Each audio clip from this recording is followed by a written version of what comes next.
Thank you. I call the April 7th, 2015 meeting of the Fairfield Board of Education to order. Present is Mr. Mark Patton, Ms. Donna Carnell, Mrs. Jessica Gerber, myself, Philip Dwyer, Mr. Paul Fatterbean, Mrs. Jennifer Maxon-Kennelly, and Mr. Llewellyn is in the back. We do expect Mrs. Lou McCormick here later. She has a child that's in a student performance. Mr. Convertito fell off of a ladder and is home. He's doing well, but he's been hobbling around the community, and he's hobbled a little bit further than he really should, so he'll stay home tonight. If I could have you stand for the Pledge of Allegiance. I pledge allegiance to the flag of the United States of America and to the republic for which it stands, one nation, under God, indivisible, with liberty and justice for all. Normally we start off with student reports, but we have another more equally enjoyable recognition tonight, and I'll ask Dr. Title to set the stage for us and introduce his staff. Well, thank you all for coming out tonight. It's very exciting to recognize our athletic teams and individuals who have made us proud as a school system. And this evening, I asked Mr. Fry and Mr. Schultz, the athletic directors at Ward and Ludlow respectively, to come and bring the teams, anyone who could make it, along with the coaches, and any individual athletes who achieved state recognition this year, all state or state championships. And this is a frequent occurrence in Fairfield, and we're very happy to honor these individuals for their accomplishments. So I'd like to have Mr. Schultz and Mr. Fry come forward and introduce the teams and coaches who are here to be recognized.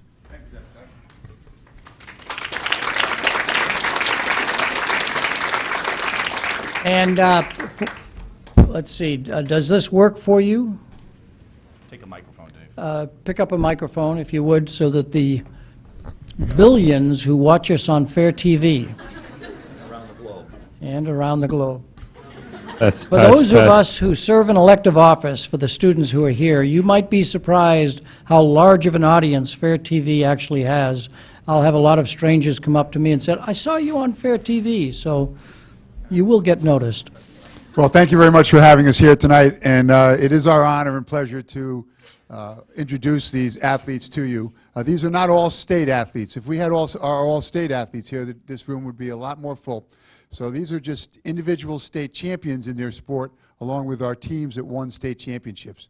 I'm going to start with our first individual champion for our girls saber fencer, Gabrielle Rotar-Crow. Gabrielle, come on up.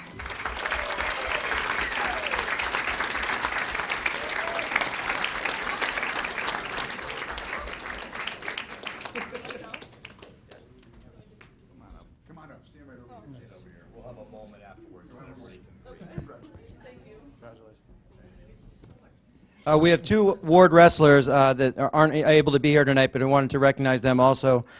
First, we have Charlie Kane, who is the state champion, the state open champion, the Connecticut State Wrestler of the Year, and the New England champion. And his brother, Tim Kane, who was a state champion and a state open champion.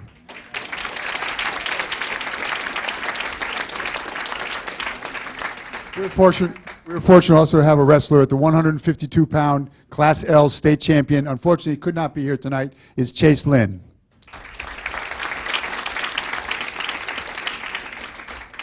We had one of our indoor track athletes win the state championship in 55-meter hurdle, and she is here tonight. Stephanie Chin, please come up.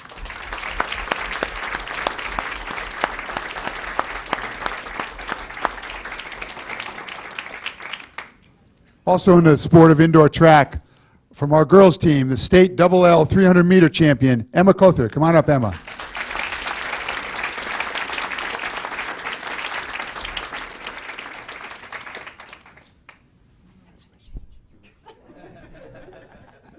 Came right from practice.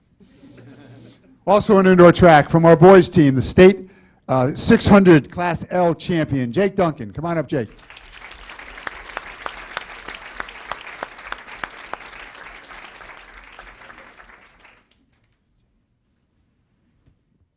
And our final individual state champion from Fairfield Ludlow High School is the State Cheerleader of the Year, our first one for Fairfield, Nina Martucci.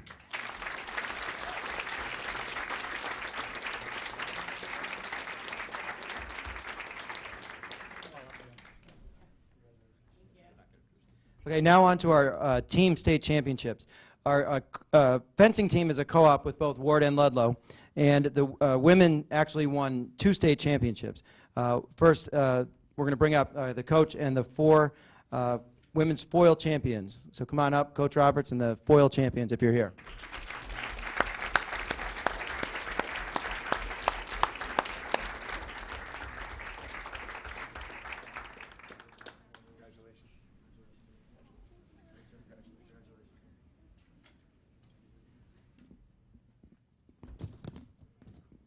There are actually 3 weapons that participate in the state level, and we won 2 of the 3 state championships, which is quite impressive. The second one is the Sabre Champions, and there are 3 members of our Sabre team, along with Coach. Come on up, please.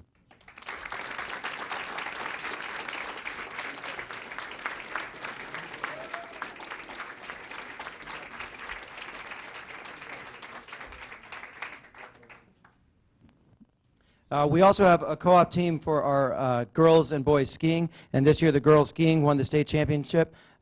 Coach Gary Quirconi is here. Come on up, Gary, and the team.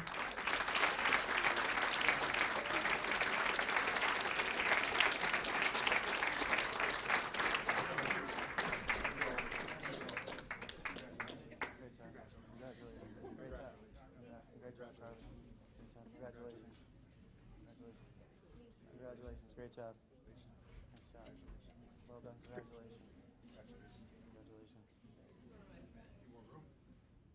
And finally, our last team championship, our Fairfield Ward dance team won the state championship in the hip-hop division, and they also won the New England championship in that division this year. So Coach Jen Keeley and the dance team, come on up.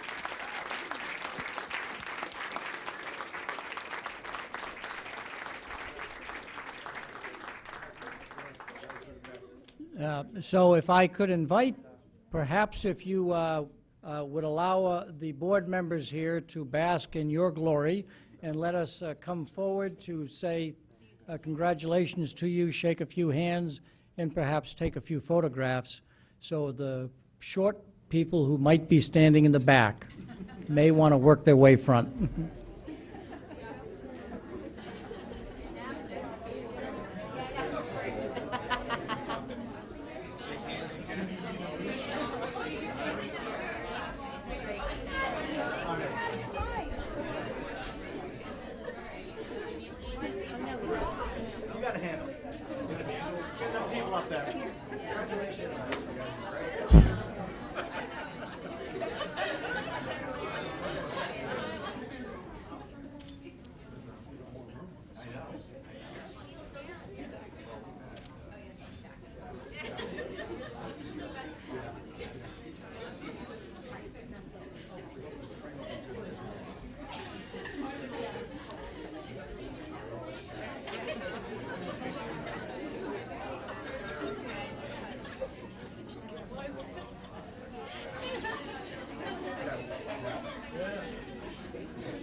Have a round of applause.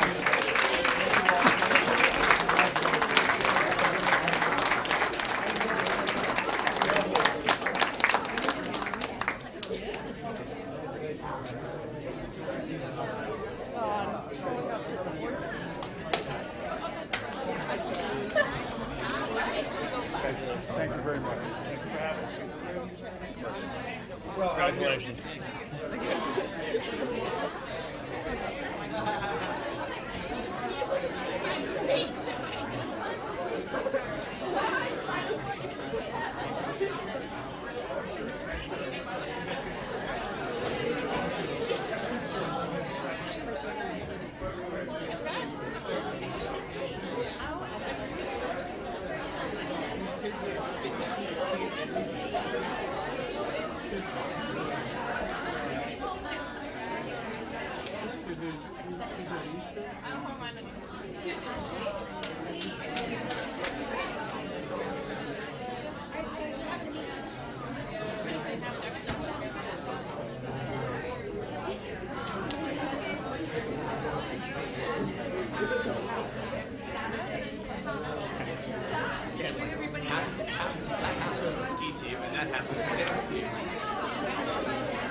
chance it was like half the audience.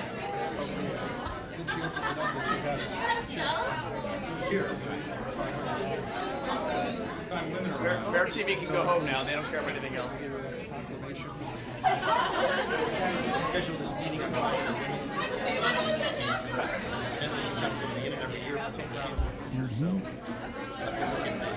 NCAA basketball.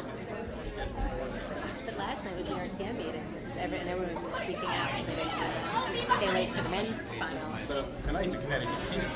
Right.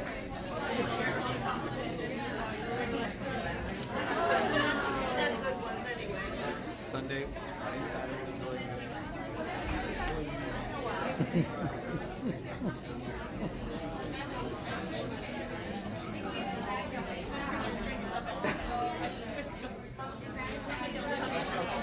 Okay, are we mostly ready?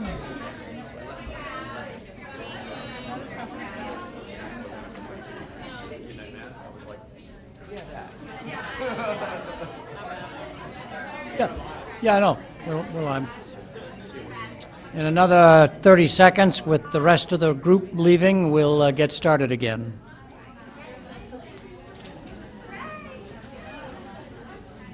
So, on to our next agenda item, which is student reports. We list you in certain order, but who wishes to go first? Mr. Schuster.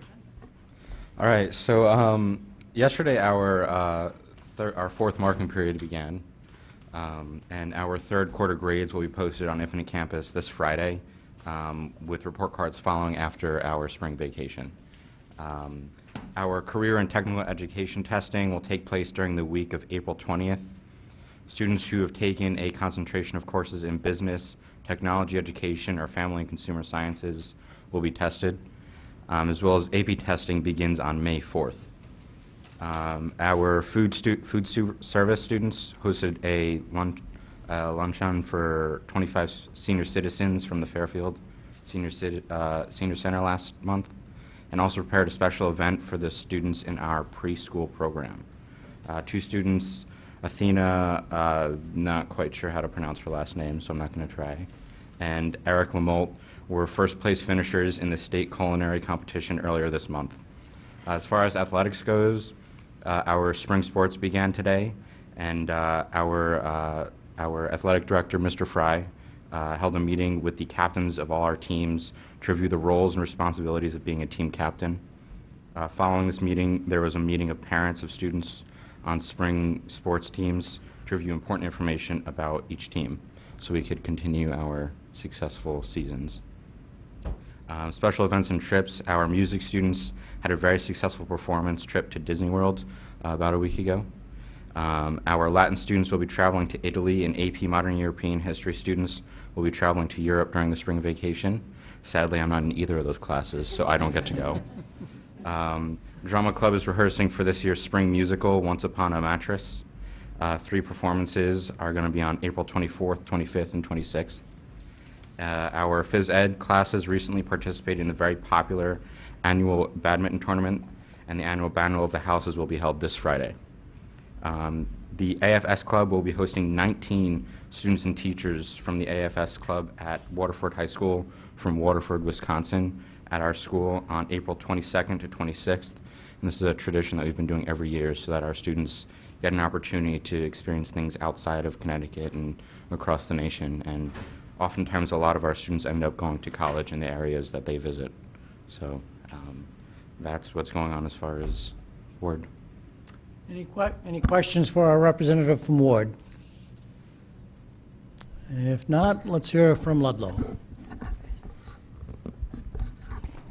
Like Tyler mentioned, spring sports have begun. A lot had tryouts before our little break for Easter, and first games begin tomorrow. All of our teams have had successful scrimmages so far, so they look forward to an even more successful season. As far as clubs go, Young Democrats and Young Republicans Club are holding a voter registration drive April 30th and May 1st. It's during school for students who have turned 18 and are eligible to vote, so I'm part of Young Democrats, so I'm very excited for that. We also had International Day last week, which is put together by the International Day Club, where students get to go to different presentations about different cultures to get more culturally enriched during that day. Some of the ones I went to was we had a new student from Egypt who talked about the differences in life and schooling between Egypt and here and how the transition has been.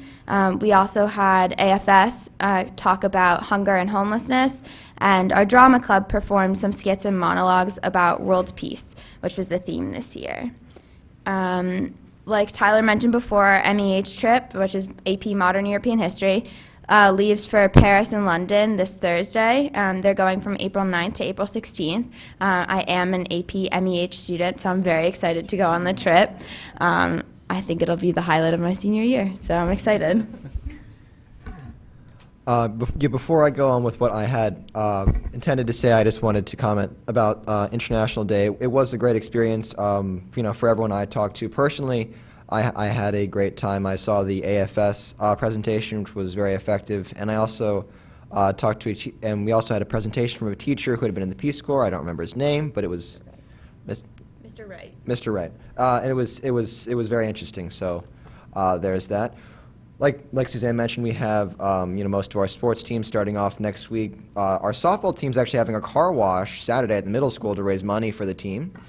For clubs, key clubs having a month-long shoe drive for gently used shoes, so that's been going on for a little while. Film Club is making still informational videos for freshmen, incoming freshmen next year about potential clubs they could join. So that's something they could be shown at an orientation or something. They've been working on that for most of the year, so they're going to be proud of that when it eventually is done. Our spring musical, which is they're getting pretty close to finishing, is Grease. So the students are really excited about that. All the seniors in the drama program have already done their sort of send-offs, and they're really excited about it. So the spring musical ought to be really good this year. And finally, we had Battle of the Houses, which is our annual sort of inter-house competition. And this year it was actually extremely close. Webster House edged Warner House in an extremely tight and controversial decision that being in Warner, did not take so well. But to an impartial person, it was a very interesting event. So that's all for. Thank you very much. Any questions for our students from Ludlow, Fairfield Ludlow? If not, no? Okay, thank you very much for your update. We're now at that point for public comment on agenda items. Any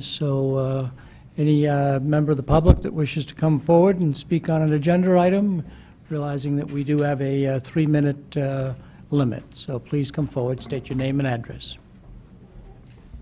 My name is Brian Haberly. I live in Fairfield.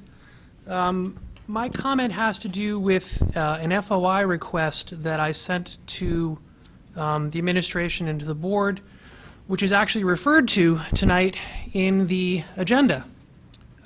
This is my March 9th of this year FOI request, where basically I said what I was asking for was, I was told by the administration that there was an investigation into the invoice from Christie's County store posted on the Infinite Campus system on September 3rd, 2014. And what I requested under FOI was any letters, documents, emails, correspondence, statements, notes, reports, supporting documents, text, and findings, along with any and all information on any computer or cell phones in reference to the investigation done dealing with this invoice. There's a little more to it, but that's basically the heart of it. And I attached the invoice to it for reference, and I got back a response from the administration that said, there are no records which satisfy your request. So I was told in writing from the administration that there are no documents in response to this.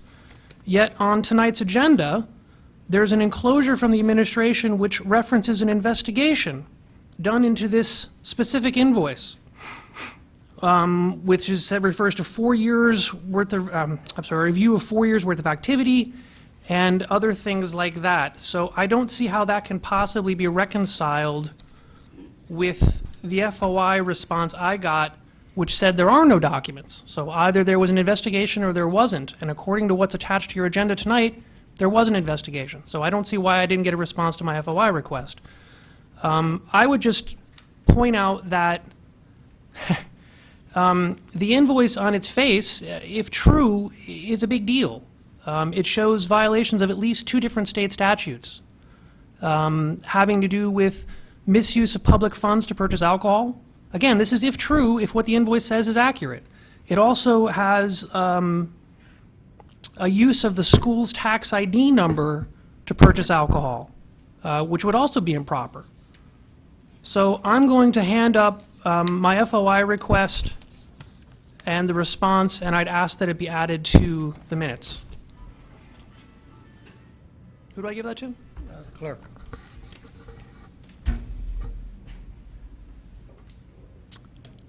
Okay. Any other member of the public wish to come forward to speak on a matter before our agenda? Please state your name and address.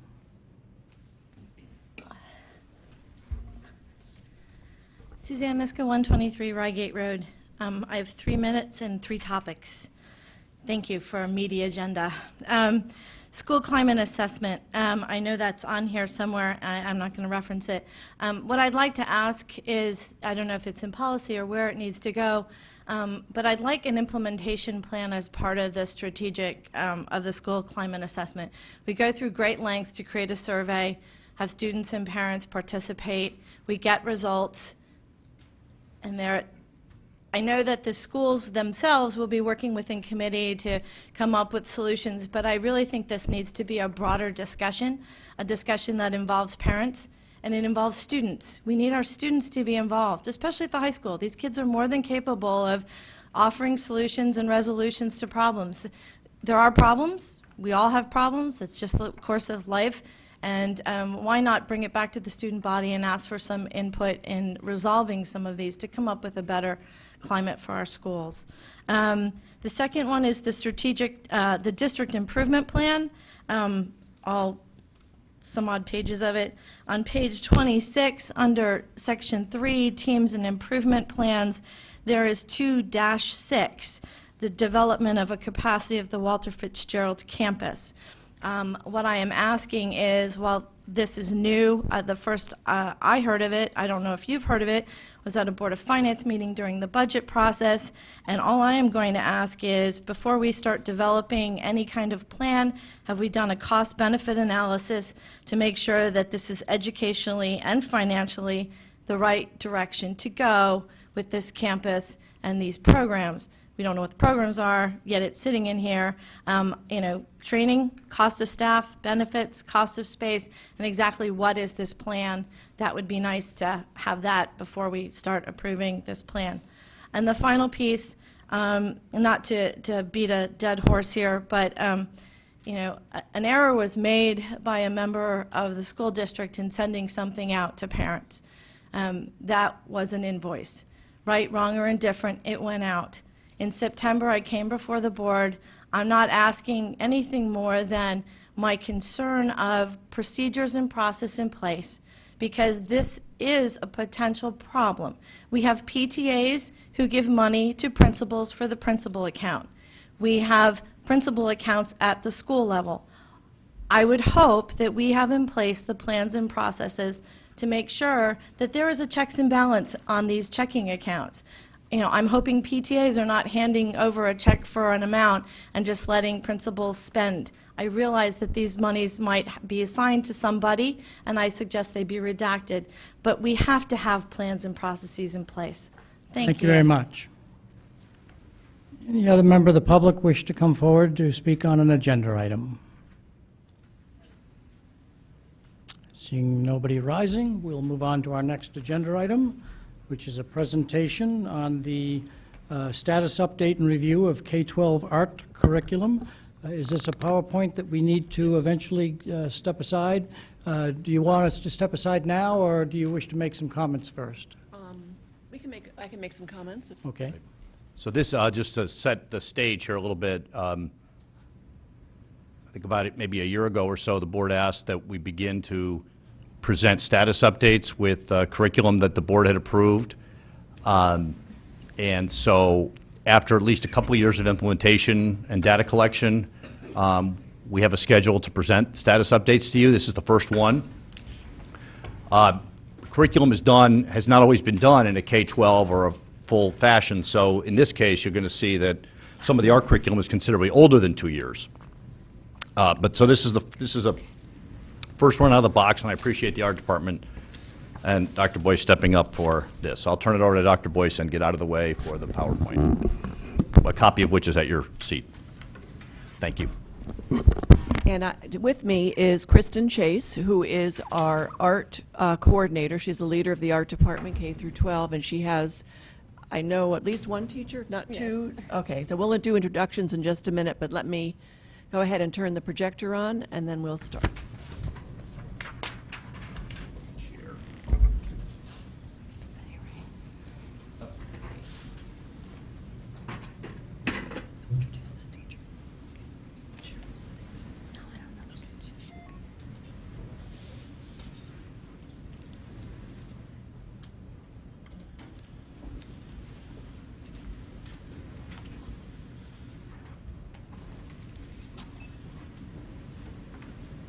As we're waiting for this to come up, let me tell you that Kristen and I worked together to outline this. It is our first status update.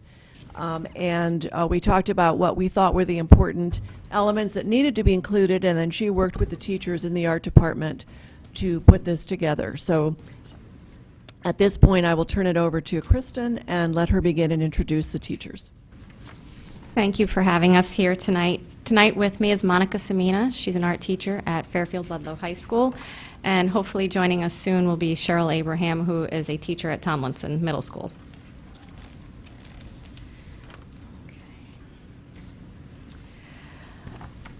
Art instruction is essential in educating the whole child. As a department, we work within our curriculum to create rigorous arts lessons aligned with the visual arts content standards. I'd like to share with you a short video that includes comments from former and current students of our art program.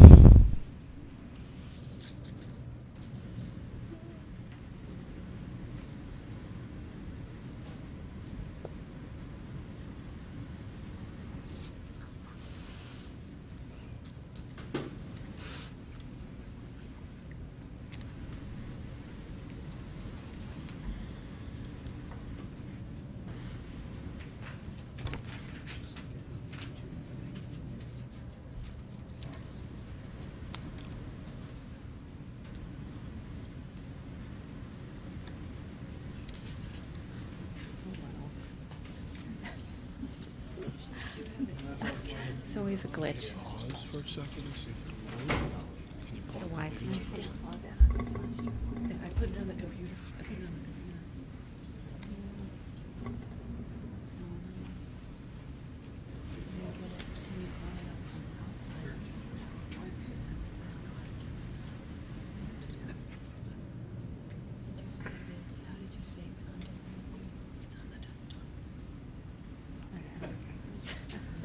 Or not. And more. We don't want to learn more, we just want to play. Well, that's too bad.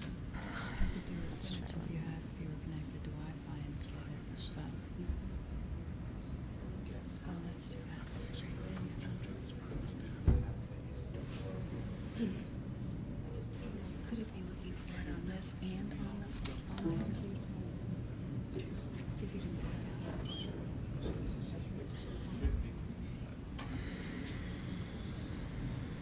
That's too bad. You don't have it linked somewhere, like up on YouTube or something? It is, but we, yeah. but I don't know what's I don't know what the, YouTube, yeah. You know, okay, just play it from there, see if you can open it up. Oh, that's just the PowerPoint? Yeah. Oh, that won't do it.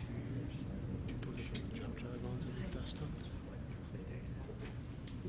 Did you play it from this from this computer? They told me they tested it. I didn't- Yeah. They tested the video? Well, I wasn't here. No, no. Oh, well. We might have to say But I don't know if they tested the video. I Because you asked them for the audio, yeah. They told me There's no way to get to this any other way, is there? We'll have to see. Let's do that. I don't know. Is it on? Can you tell?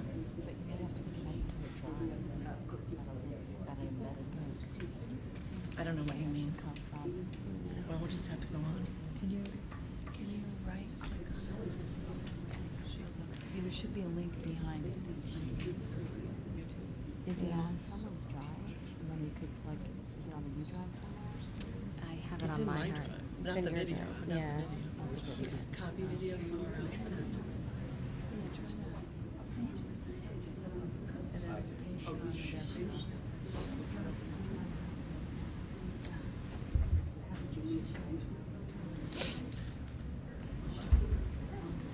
What if I opened, we better go on, we're taking too much time. Sorry. Okay.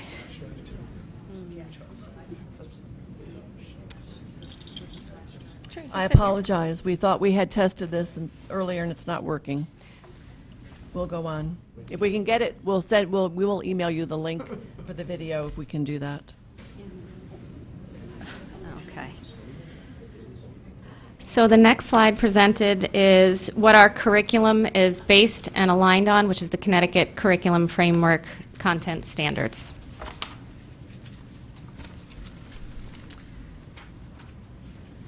So this quote was written by one of our teachers about art students, and she captured the impact and essence of our creative thinking, rigor, intellectual development, and curiosity in a very meaningful manner. So if you want to take a moment to read over.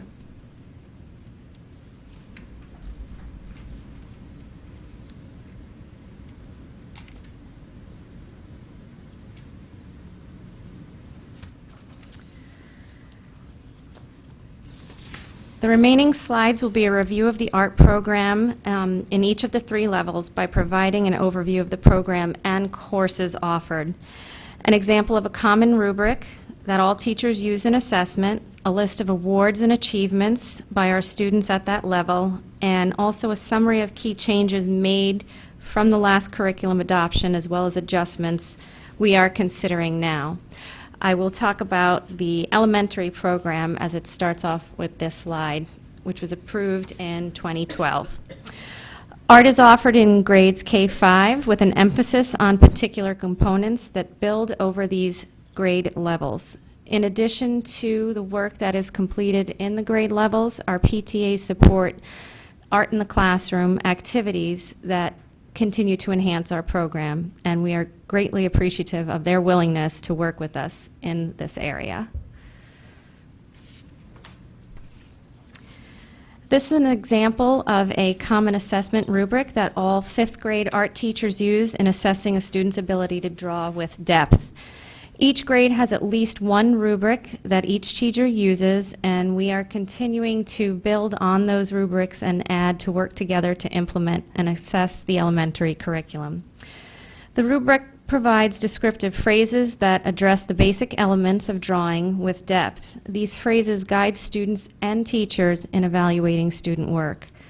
By using a rubric, students are provided with a description of their current achievement level, as well as a description of what is needed to move on to the next level.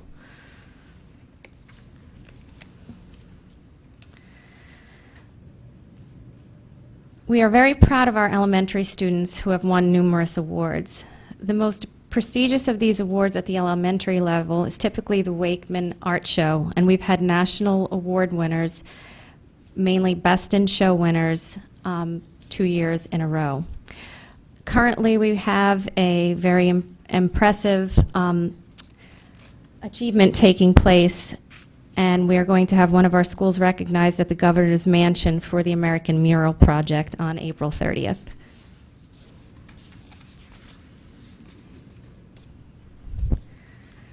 When the curriculum was last approved in 2012, we made some changes in the elementary curriculum as noted above. We are striving to make clearer connections in art to other content areas and also revise language in the progress report to more accurately reflect the curriculum.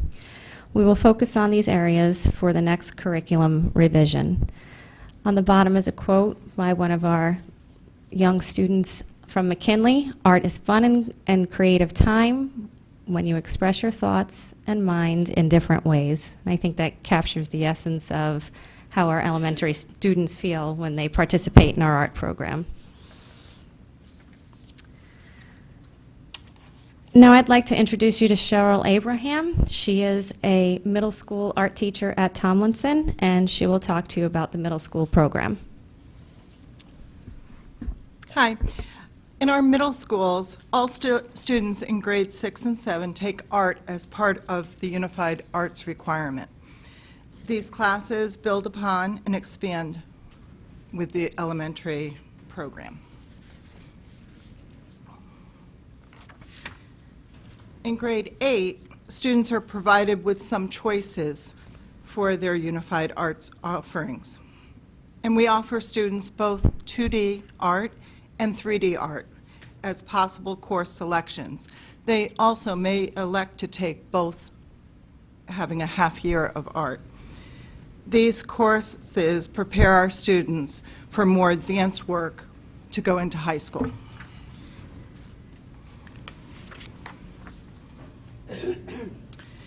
In each of the middle schools, teachers use at least one common assessment to evaluate their students' work. Here is an example of the rubric used in 8th grade for the ceramics unit. In this rubric, the elements that are evaluated are listed along the left column. A description of the various levels of achievement for each element are included in the right-hand columns.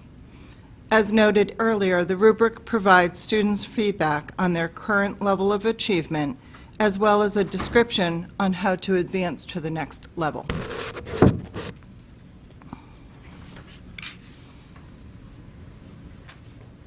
Our middle school schoolers are also high achievers in art awards.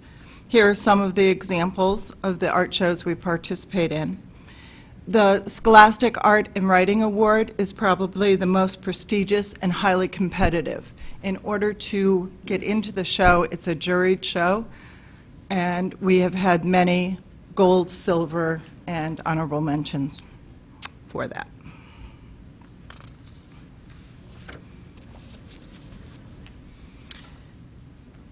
When the middle school curriculum was approved in 2009, we moved to a consistent curriculum across the schools and grades.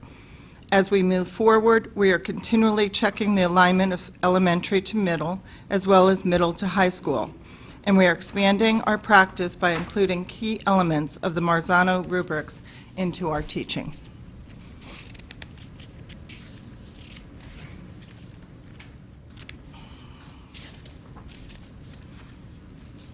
As I mentioned earlier, grade 8 students are given a choice of unified arts courses, and art continues to be a very popular option. While ceramics is slightly more popular than studio art, or the 2D art, both consistently attract a high number of grade 8 students. When you think of the grade 8 students in this, for instance, 2014-15, that's 44% and 49% of students. Added together, that's 93% of our students taking art in 8th grade.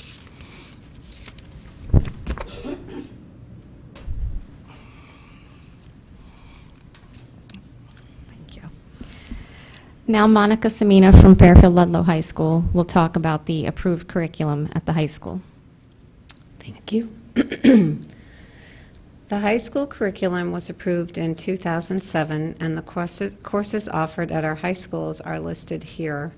As you can see, we offer a wide range of topics, and we include the use of technology in such courses as Introduction to Digital Photography.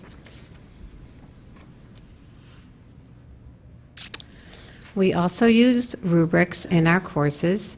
Here is an example from the Foundations of Art course, which is the first course that high school students take in our department.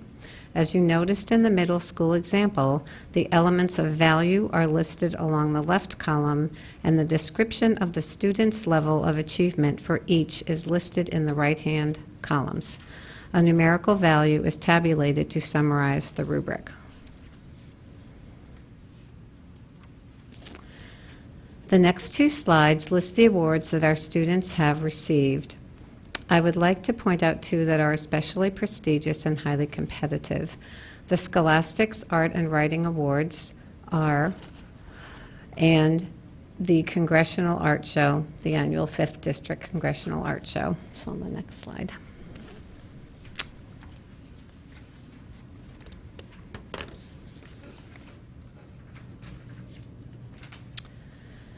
This year, the high school teachers had discussions with the guidance department at both high schools about the possibility of dividing the one-year Foundations in Art course into 2-semester courses. We did this after a review of enrollment data, as well as a consideration that students would have more flexibility in courses if they would select a Foundations course in 2D only or one in 3D only. Of course, students would also have the option of taking both. We noticed that the enrollments in the one-year Foundations of Art courses in both high schools had decreased over time. If students do not take this course, then they cannot take other courses in the art department offerings. So we are not surprised to see that total art enrollment has also declined. Note that this chart shows total enrollment, not total students, since one student may take more than one art course in a year.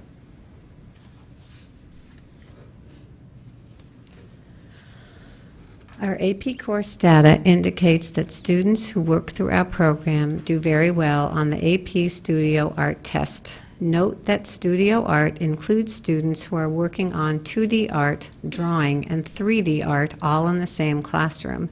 The students then take the AP test related to their work in the course.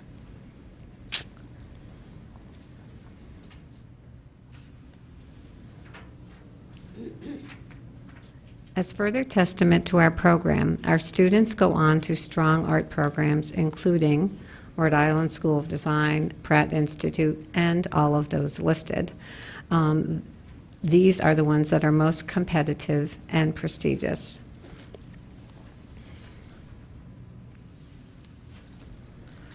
And our students pursue careers in a variety of fields. This is a recent list of positions held by our graduates.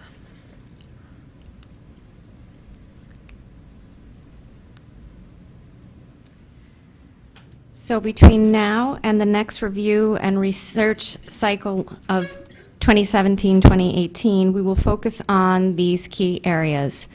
The first one is to continue to standardize the rubrics and assessments used by grade level and course from elementary through high school. We will continue to monitor the art enrollment to determine the impact of the newly formed semester Foundations course. We will also review high school graduation requirements and consider a fine arts only requirement to replace the current art vocational requirement.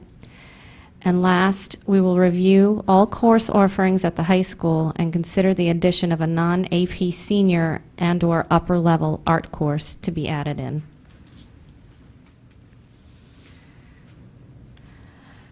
So this last slide is something that you should have at your seats, which is the invitation to our 41st Annual Fairfield Public Schools Student Art Show, which will be held for the second time at the Pequot Library in Southport.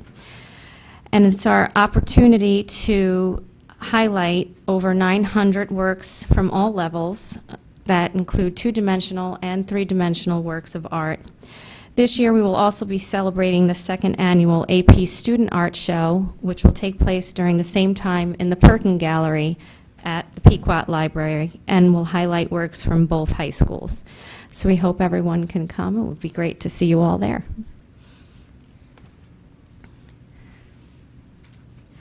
Thank you for the opportunity to share our status update with you this evening and for your support of our art program. We have numerous examples over here. Can you explain what this is? The sampling of artwork we have highlights our program K-12. So there are some works from the elementary, middle, and high schools on display.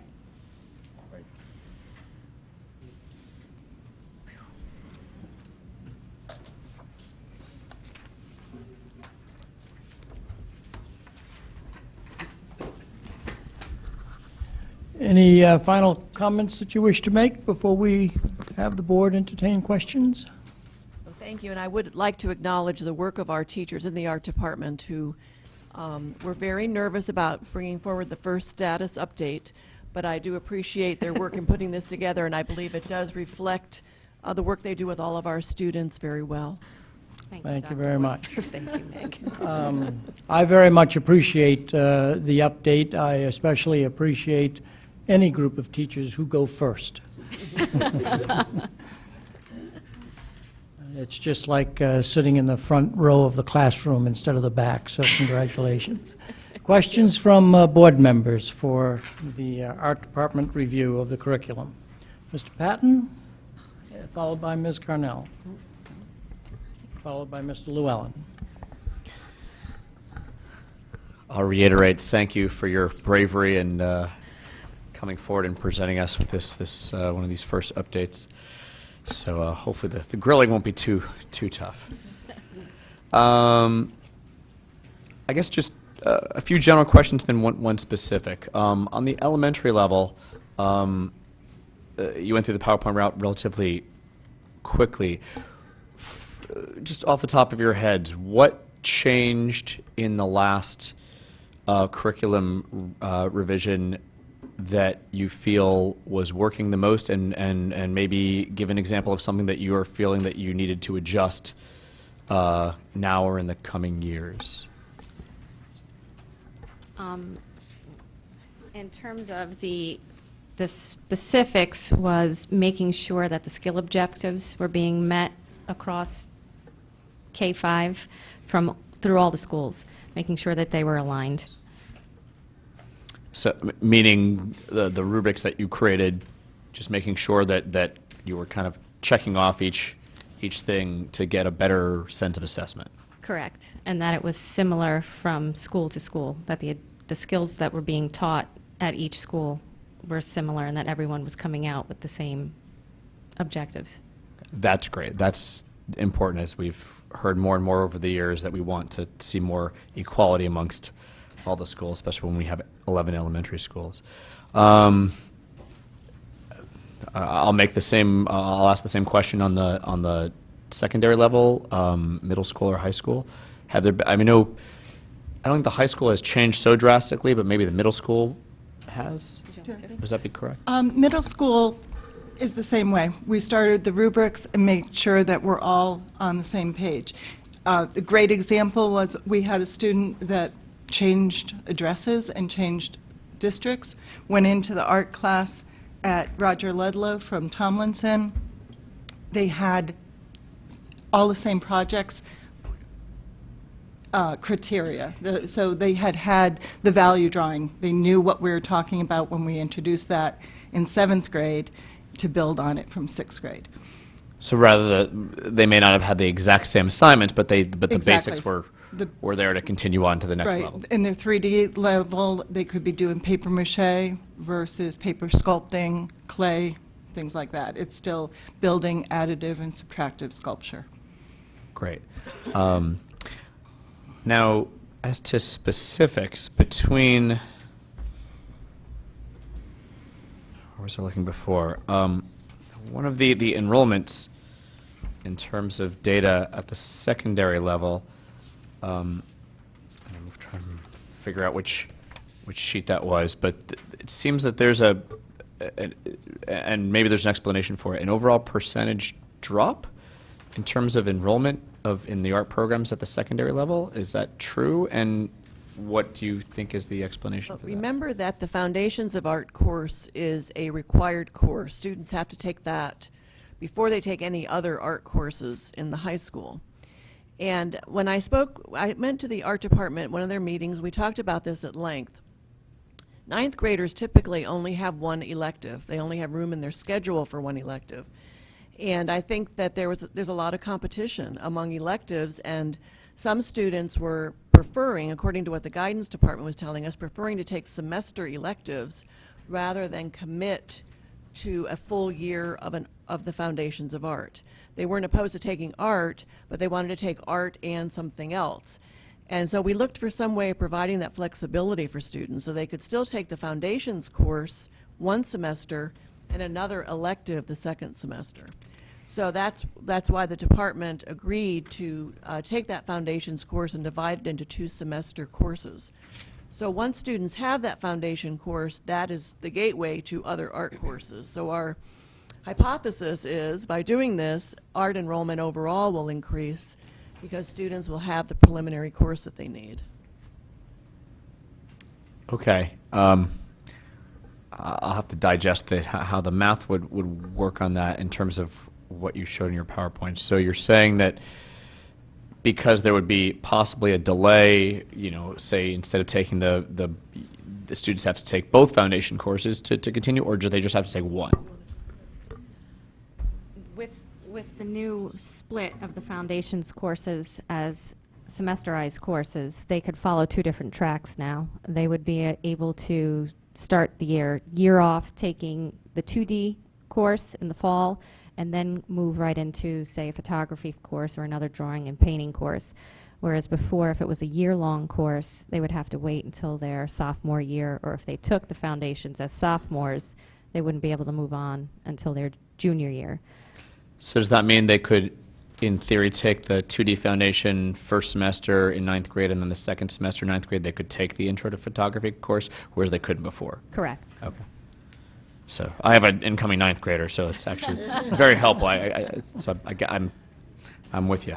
And I guess the other question, not even question, I guess my only comment is as we always keep seeing with the AP score data, so it basically looks like a 3 or better is passing, right? Is getting the AP credit? Correct. So basically, from 2010 to 2014, it looks like every single student who took the exams, other than I guess one, got credit for it. So that's kudos to the art team and the teachers. They do a wonderful job. Thank you, Mr. Patton. Ms. Carnell? You'll pass to Mr. Llewellyn, and then followed by, I'll go back to, go to that side as well. After Mr. Llewellyn, Mrs. Maxon Kennelly, and then our student representative. Thank you very much for the presentation, and actually I like the rubrics because, you know, you hand that to a child and the child really understands, okay, these things are, this is how they have to connect, it's tangible, and that's good to see in here. One of the questions I have, which was briefly touched on, is the whole fundamentals concept and why the fundamental course is needed at all if you want to go into something like photography or if you have a passion for pottery. I mean, do you really need that base level course? Maybe if you can give us a description of why that's so critical to a photography course, or I get it if you want to go into 2D beyond or 3D beyond, but if you're going to take one of these graphic designs course, that's going to be more computer based. The foundations course really sets up the entire program for the student, especially if they're going to continue on in the art track. We try to equate it as a way to gauge the students and their ability and the flexibility that we'll have with the students and their creativity, and it allows us to bring forth to them the elements and principles of design that are used whether you are a 2-dimensional artist, a 3-dimensional artist, a graphic artist, or a photographer. They're all concepts that are key and important to moving on. And do you offer any art courses that you can get to without taking those fundamentals? No, that's our beginning track. Okay. Just thinking if you want to get more kids involved in them, maybe you have a subset of offerings that don't necessarily need that, especially if they're going to be more modern things like a graphic design. Just as a thought. Thank you, though. Thank you. Ms. Maxon Kennelly, and then First, thank you for that change in the high school art schedule as an 8th grader also going into 9th grade who very much wanted to continue with art and music and law and computers and robotics. You know, that the combination of the new high school schedule as well as that change to a semester course was wonderful. And so I know she's looking forward to 2D art. I had a question regarding the elementary school curriculum changes. Do you see that, I mean, it was a vague reference in here, but obviously this summer with the social studies work coming out, I know when we reviewed that art curriculum, you know, there had been talk about that, you know, interdisciplinary impact of something in social studies and the art reflecting that or working with that. Is that the type of change that you're considering there? That is definitely something that we would like to consider. it's time constraint is what happens, and the flexibility of working with the teachers at the levels in terms of when they can actually work together. But yes, it is something that's meaningful to us because culturally it's important to, involve the arts together with the curriculum. So Right. All right, so I was just curious if that was one of the areas you were looking at. Something else I noticed, when you referenced the Marzano Rubric, specifically with the middle school curriculum, and I was curious what aspect of that would be actually impacting curriculum. I know that's, more teacher delivery, but I was wondering how you saw something within the Marzano model actually contributing to the improvement of the art delivery, and if there was something specific to that. Knowing that the Marzano model takes pages and pages, which we'll be talking about later, I was curious if what there was. We have pages and Yes. pages of work on this. essentially, when we were designing our rubrics, we were trying to think about how we are being assessed as teachers and how we can align that with what we're doing with our students. And that's how we were trying to tie in the different levels that Marzano requires with the rubrics for our students. So it wasn't so much an impact on the curriculum or any concerns that there were that you had discovered, shortfalls or areas that needed addressing. It was. I will just say a little thing about this. We do a lot more pre-tests now, but they're getting slammed with pre-tests all over.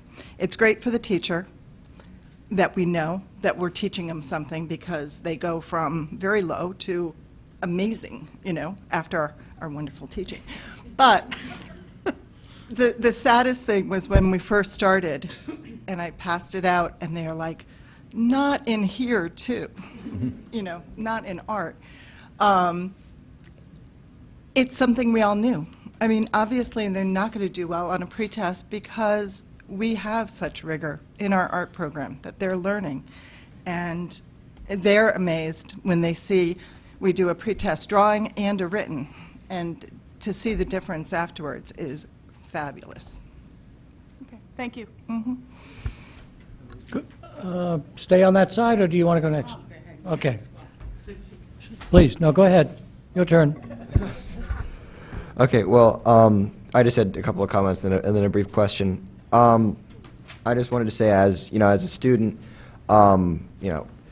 having a rubric is really comforting to know what you're shooting for. I just wanted to point out that's an awesome thing to have. I think I have two little brothers that are both taking art courses in middle school, and I think it's helpful when we're going over stuff together that they have, or just kind of helping them prepare for things. It's nice to have something to refer to. So that's great. Also, personally, I think that the abbreviation or like the shortening of the foundations course is a great idea. I know that I only came here last year, but I know for even students coming in freshman year, it's the scheduling is so difficult, and having a course not take up a whole year is so incredibly helpful, because then you can it affects all the years afterwards. So I just think that's a great idea. But as for my question, if I remember correctly, you guys had suggested moving away from an art/vocational elective requirement in favor of a fine arts one. Is that correct? Yep. Something that we're going to look into. Yeah. Okay. I was just wondering, in theory, if you were to do that, what would that mean? Would you just have the fine arts requirement and then also vocational one, or would it just be like changing the definition of the requirement? The high school graduation requirements are contained in a board policy, so that's, as a big picture, something I think that they'll be looking at for a number of reasons. I believe that the way the state of Connecticut had set up its requirements in the past, it did say art/vocational, so that wasn't something we made up. It came from the state. But I think my opinion is that puts two areas together, and students should be able to experience both. And I think perhaps that's another thing that may have impacted art enrollment, is if it's a matter of a choice, maybe students were taking vocational and not the fine arts. And so I would hope that we would consider that when we look at a revision of high school graduation requirements. I just asked because, like I said, I only came here last year, and I haven't taken, and I won't, I haven't taken an art course because, I was so focused on getting everything that I wanted into my schedule that I only left myself with like one, semester course, and I decided to fill it with a business of sports, which happened to also fill the requirement. But thank you. Ms. Carnell. Mr. Fattabine. Absolutely. That's you, of course. I just wanted to explore this declining enrollment a little more, and then also the splitting up of the foundation courses. I understand how, I guess, with less freshmen taking art, it would decline over the other grades, sequential grades going on, that it's going to decline to some extent. I understand that there's competition for electives and so forth. Do you get an impression that art interest in general is fading and that some other elective is growing? Because obviously when you take away from one elective, they're going to another. So what is the growing interest of students that is detracting from the growing interest, or the art interest? I don't think it's less interest in art. Our comprehensive high schools offer such a variety of choices for students. And, they have to meet certain requirements to graduate, and then it's a matter of what else can they take after all of the required courses are scheduled. So we had a lengthy discussion when I met with the art department, and I know that there is very strong interest among students in taking art, but they're being forced into, do I take art or do I take a business course? Or do I take art or do I take tech ed? So it's all a matter of choices and ultimately what they can fit into their schedule once they get all of their other required courses in. So I'm convinced that moving to this semester foundations offering will really open the door to students to be able to take the other art courses, which I believe for the most part, correct me if I'm wrong, are semester courses. So they're scheduling semester courses provide more flexibility to students in scheduling year-long courses. So, we'll watch it very carefully, but I would not say there's a decrease in student interest in art by any means. All right, that leads into another concern of mine, and that is I believe we've always had an exemplary art program. I think it was better than a lot of other high schools. And I think that is attributed to the fact that you have placements in some very fine art schools. One of my concerns with the change in reducing the foundations to a single semester is that for this more serious art student, are they going to, or are you going to somehow degrade the program in essence by that foundation is not going to necessarily be required now for the other levels of courses? And a foundation in any discipline to excel in it is certainly important. So my concern is that somehow the overall program may somehow be compromised in that it won't have the high level of art that we had in the past because we're compromising ourselves on foundation at the expense of attracting more, I would say more, I wouldn't say less serious students, but students that would not necessarily be dedicated to a career in art and therefore want to advance or go on to an art school but have a general interest in art and say, I'll take an art course, I'm interested in it, but I'm not going to go to an art school per se or one dedicated to it. That's one of my concerns. Are we going to still be able to have a program that places students in the high-level art schools? I'd like to make one comment, then I'll ask the teachers to respond. Remember that what they have done is taken the curriculum for the foundations course and essentially divided it in half. So it's the same curriculum, and it's just offered into two separate semesters. A student who wants to take both may take both. They may still take a full year of foundations. But the curriculum, what we want students to know or be able to do, has not changed. It's just been divided into 2D and 3D semesters. But I'll let the teachers respond.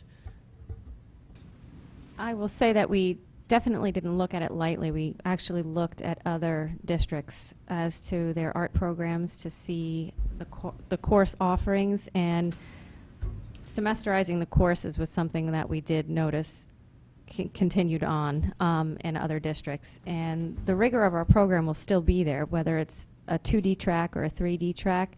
I think it will just allow the students the flexibility in being able to choose other courses within our program, and we will really see their focus and their interests kind of come forward as they move from foundations, say, in 2D, then on to drawing and painting, and then hopefully on to AP. And that is one of the other things we're looking at is when we revise is to maybe add in another upper level senior type course that isn't an AP course that will offer another semester of art for those students who are truly interested and want to continue on. Thank you. Ms. Carnell.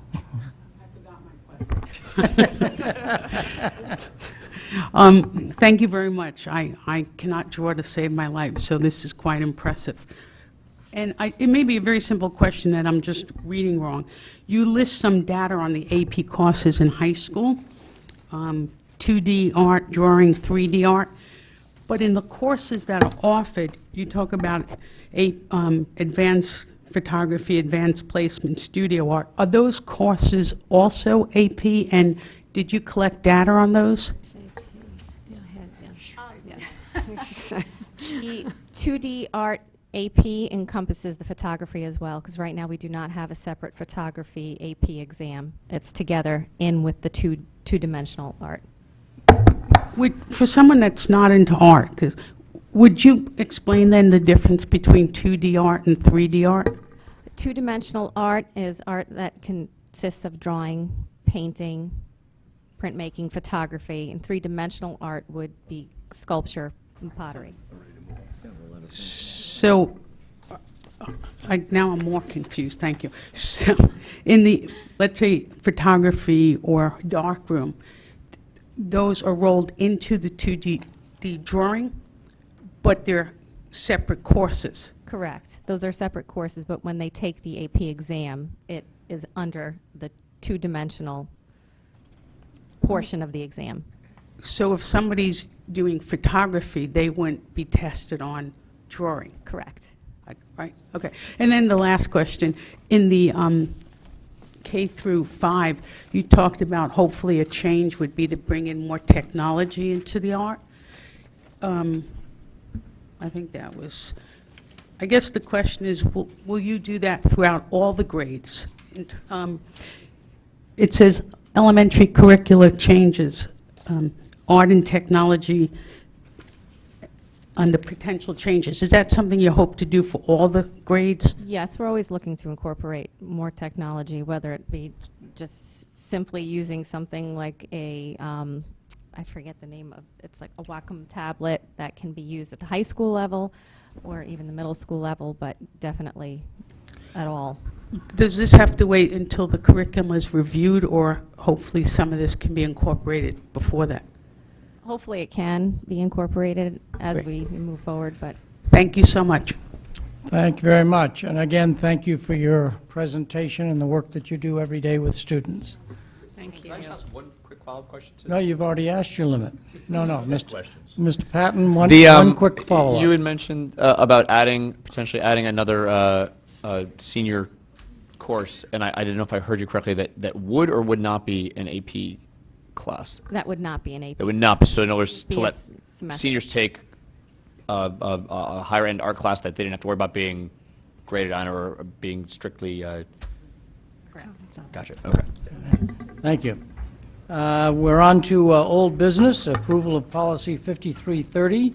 The recommended motion is that the Board of Education approve policy 5330, students, code of behavior, bullying / teen dating violence. Mrs. Maxon Kennelly wishes to make the motion. Mrs. Gerber seconded. Mrs. Maxon Kennelly, do you have comments that you want to make on behalf of your motion? I don't believe so. This is a policy we had seen, or almost half of the board had seen relatively recently. It's back with some changes as dictated by state statute. Yes, there are a couple of typos in here, which I'll give to Ms. Leonardi separately. But aside from that, I had asked for questions to be sent to me in advance. I believe Mr. Llewellyn may have a few, so I'd just like to open the floor up to I think questions. I'm trying to do this, right? Okay. First, the person who seconded it, do you have any comment that you wish to make? Yeah, I did actually have just one question. On the page 1, there's a very detailed definition of bullying, and that comes from state statute, at least the new part that's added in, that's what we need to do.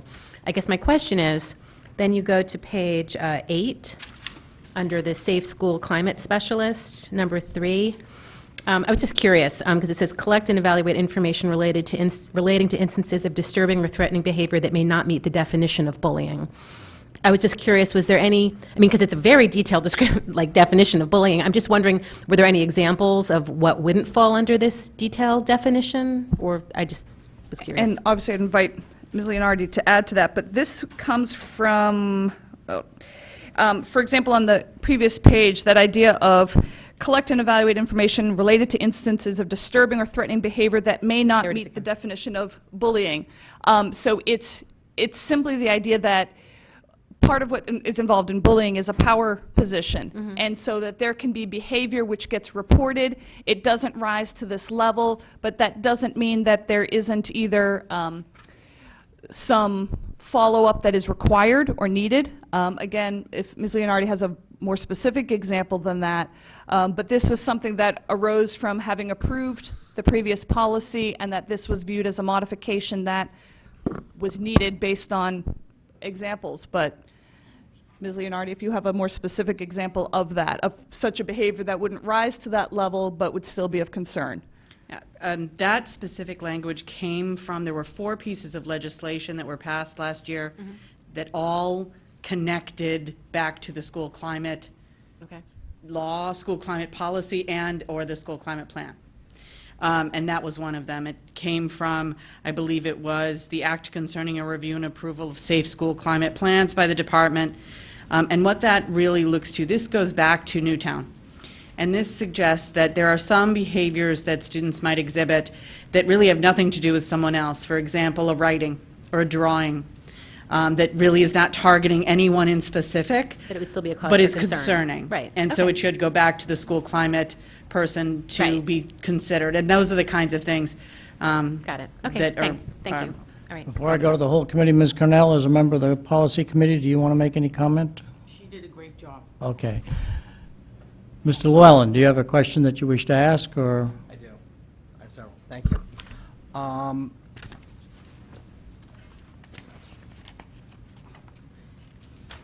If we go, please, to page 4, and we look at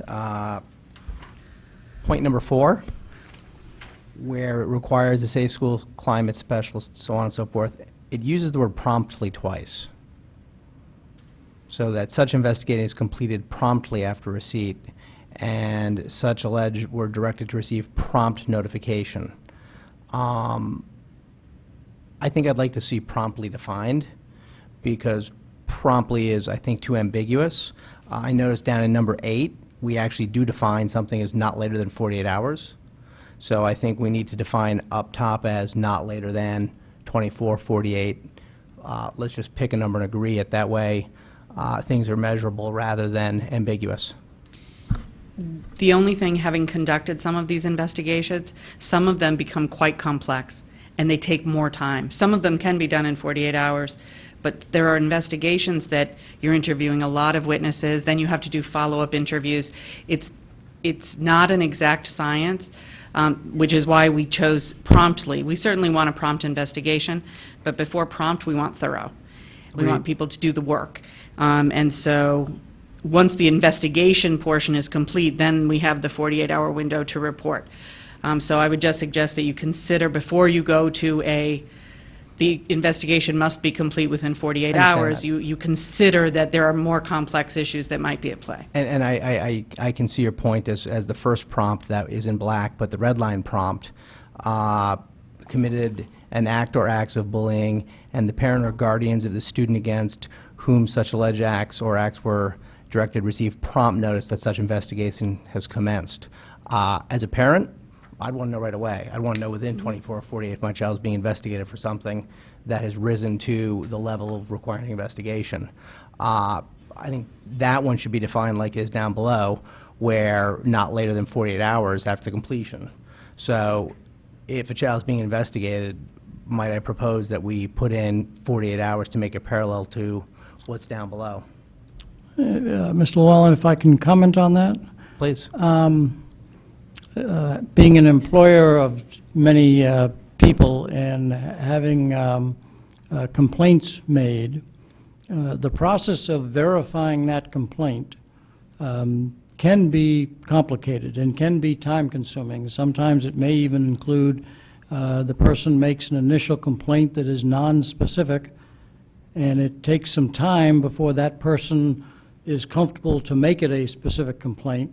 And if we go to somebody and say a complaint has been made, but we don't have much behind it, it strikes me that we do need some general language to allow for that process to happen, because it may be that after the end of the investigation, there is no follow-up that is needed.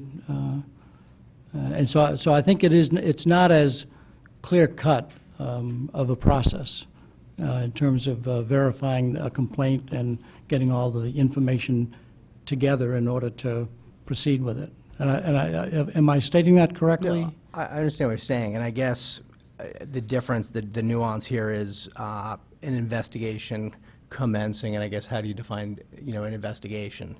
And you're saying people making allegations, that doesn't necessarily warrant an investigation versus, it may warrant an investigation, but you're going to decide whether you're going to investigate or not. But I do see your point there. I'd just like to see something a little more firm than prompt. If it's not dropped within 48 hours, the notification must occur. I mean, you can do that initial gut check, but I wouldn't want an investigation going on for 2 weeks just to have me find out about it 48 hours after the completion of the investigation. I think there's some rights that need to go back to the student and to the parent. But I fully see what you're saying, but we should try and work in that if an investigation has been ongoing for more than such an amount of time, it leaves too much leeway.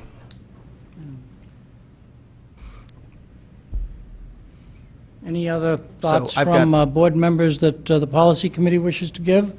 If not, then I'll go to Mrs. Lou McCormick and then Mr. I've got Fattabine other on that points. question. That's just that one point, though. You want to stay on your points and then I'll go However to- you'd like to do it. Okay.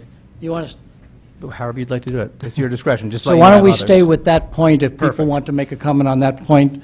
Mrs. Lou McCormick, you want to make a comment on that point? Yeah, just in response to that prompt, given that this is about an investigation commencing, that would mean that you just want to give someone forewarning that something is about to happen. So I'm not sure that you would need to have confirmed anything at that point. You're just letting people know that there's something potentially going on. And clearly there'll be something different that would notify people upon the investigation being completed. But I could see that as a parent, I would want to know before even an investigation has commenced, if not simultaneous with it. So I can see that prompt is right, but again, maybe not specific enough. If we can define that, I think that would give people more comfort as a parent on both sides of it, because I may not even know that there was something going on with my child. Mr. Fattabine, did you want to make a comment on that point? I or want were to you- make, I'll make a comment on that point. I think that because you're talking about a minor here, and some act that they allegedly had done is being investigated, I think it's proper to notify the parent about the investigation being commenced. I think that is an important right of the parent to have, I think, especially if it being in most cases, a minor. So I would agree. I think that just notice to the parent that you commenced an investigation based on some allegations against your child should be provided prior to completion of that. And how promptly could it be? You know, I suggest maybe 48 hours may be considered prompt enough to if you're going to commence an investigation, you have some preliminary investigation, I guess, or preliminary, some supportive evidence, and then you decide at some point to make an investigation. So when you make that decision to actually investigate, I would think notice to the parent would be required and probably essential. So before this discussion ends, if no one makes a motion, I will make a motion to amend it in a certain way. Well, let's finish the discussion and then see where we wish to go with that. Again, on the same point, right, Mr. Patton? Just really quick, I am in agreement with Mr. Fatabine on most of those points, but I'd see Ms. Leonardi nodding occasionally, and I'd like to hear her opinion on that specific prompt. To say, do you have an opinion? Either way, is there a reason why you wouldn't do it? Well, this requirement is, again, required in statute. It's the language from the statute. Promptly is the language used in the statute. I think if the board makes a decision to do it with a definitive time frame, we'll comply with that decision. My big concern around this in general with the legislation is that conducting an investigation is a difficult task.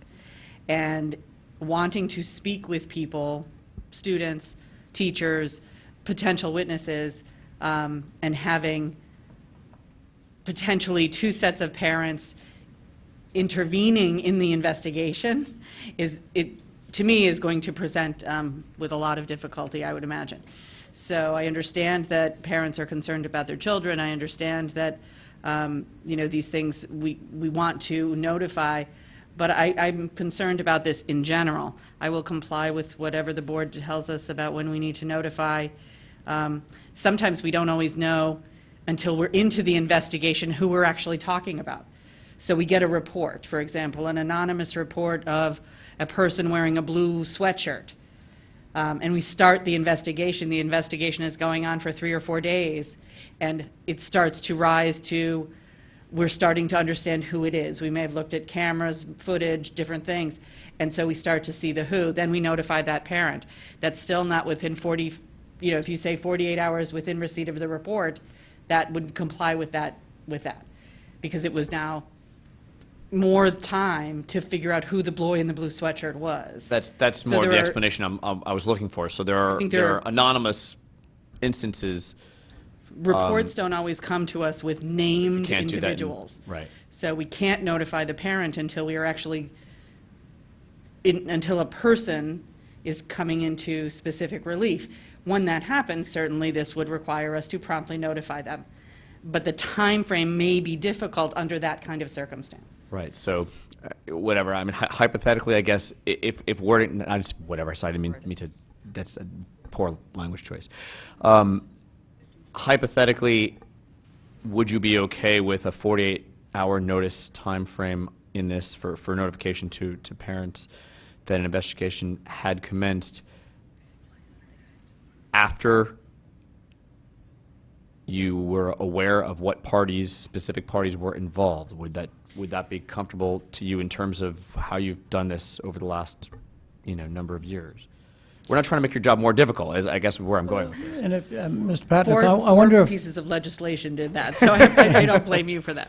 I wonder if, part of the importance of this is conducting a proper and a good investigation that allows you to take action.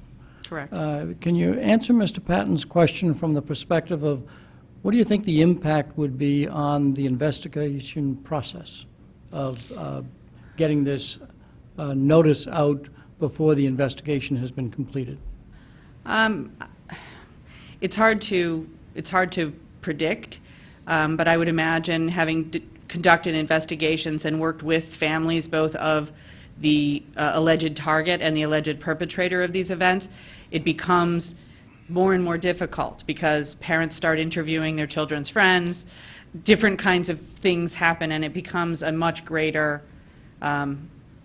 more difficult investigation because you're getting not true testimony necessarily, or at least testimony that's been influenced in some way, shape, or form.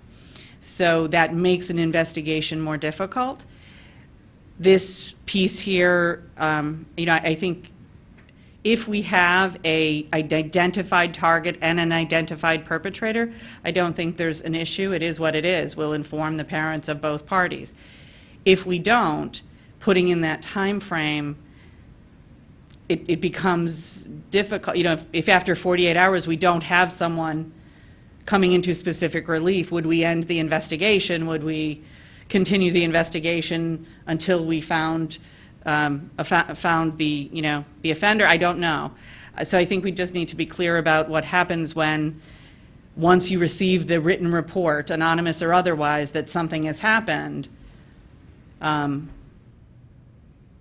would we want to provide language that allows for the investigation to actually commence when you don't have actual perpetrators or targets of bullying or any other behavior? Have we had sufficient discussion so that the board might want to formulate some motion that would guide what our next discussion is? Mr. Llewellyn? I'd like to just make Mr. Fattabine, Mrs. Maxon Cannelli, and you want to make a motion? No, I'd like to respond to what I've heard. Yep. So here's what I'm hearing. Here's what's concerning me. The mystery student. This clearly states under this section that the parents or the guardians of this student alleged. So clearly 48 hours can't be triggered by a blue sweatshirt. It needs to be triggered by a student. I also think that what concerns me deeply is a comment I heard that we're concerned about parents' involvement. So that comment almost says that such an investigation has commenced really doesn't apply here, because we're going to wait until we're done our investigation is kind of the undertone I'm picking up from what I'm hearing.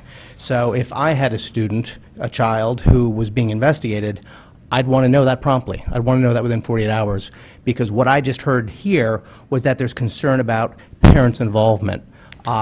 These are minors. Let me be crystal clear about what I said, because I did not say I'm concerned about parent involvement. I am concerned that when we post... Intervention is what you said. When we post that an investigation has commenced, it changes the nature of that investigation. And I think that's just the nature of trying to conduct an honest and true investigation. I did not at any time say I am opposed to parent involvement of any kind. So let me be crystal clear. I stand corrected. You did say concerns of parent intervention, I believe. So we can go check the... For the purposes, Mr. Llewellyn, for the purposes she just explained, that it may impact the investigation. I understand that. And I'm looking out for the rights of a minor. Right. Before we put a motion on the table, does anybody else wish to make a comment that might help inform the motion? Mrs. Maxon Cannelli? Well, I appreciate all of the comments I've heard. I personally am comfortable with the word prompt, because I believe if that were not what was taking place, we already have the idea of ensuring that such investigation is completed promptly. We know that there is plenty of data that there have been busy safe school specialists at each of our schools. There are bullying reports happening. There are bullying reports being followed up on, investigations taking place, and parents of both perpetrator and target being notified. Until I hear from the public, and I have not heard from one, that they believe that a case has been mishandled, in which case I think we would need to be more prescriptive. Until we hear such information or such feedback that the case has been mishandled, I'm comfortable with the word prompt. I believe it's an appropriate word, and it's also a required word in terms of this idea from the state statute. But again, until I hear otherwise from parents that they are not happy with how these situations have been handled, I'm comfortable with the wording as is. Mr. Fattabine. Well, I guess just in response to that, the legislative intent is they use the word prompt for a purpose. That is, prompt to be meaning quick or immediate. The question only is that how is that going to be interpreted? The intent is there. The intent is promptly notify the parents or guardians of the student alleged to have committed an act when an investigation has commenced. So you have identified a student, because it identifies a student, the student, as a specific student. So you have the identification of a student. So it's not a preliminary investigation of who did it. Let's investigate what the facts are, what happened. You have a student that has been identified now, I think by the language of this policy, and presumably as well as the statute, if this was taken out of the statute. and you have a legislative intent that it should be done promptly. The only question is the interpretation of what is prompt. And prompt usually means a short period of time. But I agree it is somewhat ambiguous, and maybe the legislative intent was to leave it somewhat ambiguous so the districts on their own could identify what they believe as a district level, what is a prompt period of time that this district feels comfortable with. But clearly the intent was to make it quick and prompt.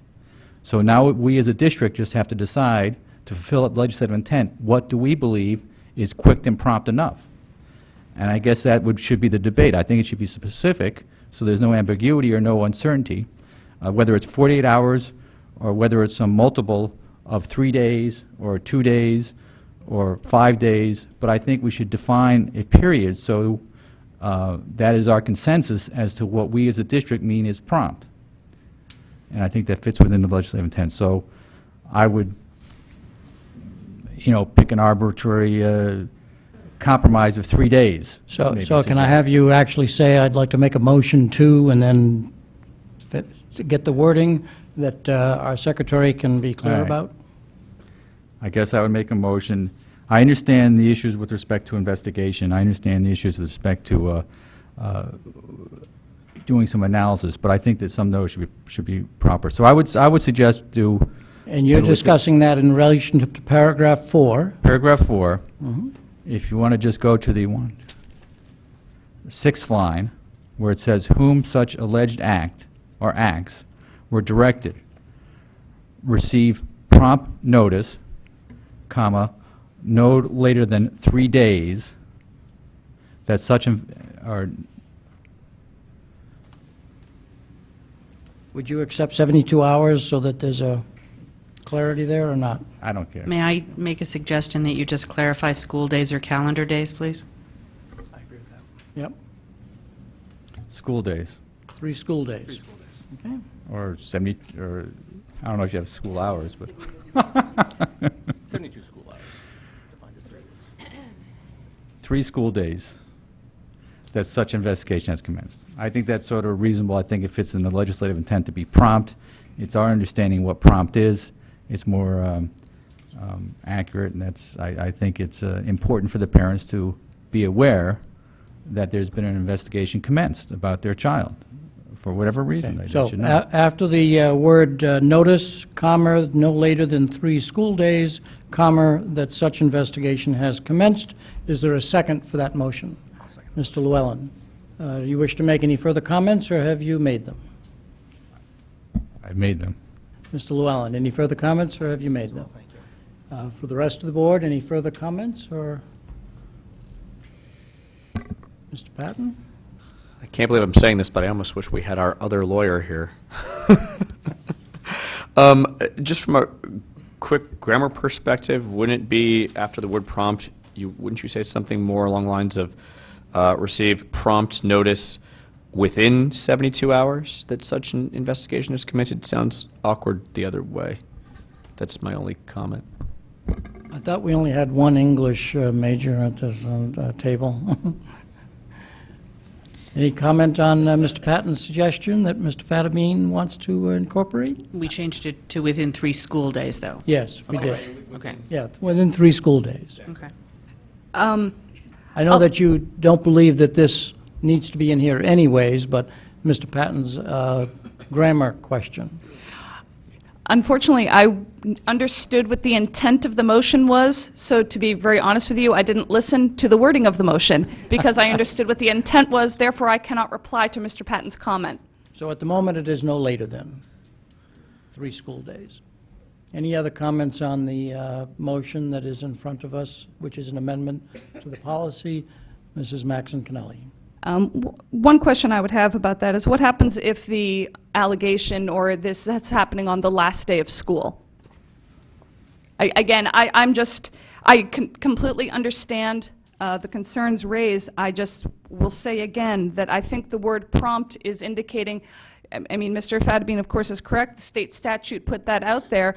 But I would disagree with his interpretation that it was with the intent that the district become more prescriptive as a result of their not exactly ambiguous word. Prompt, I think we all have an expectation of prompt.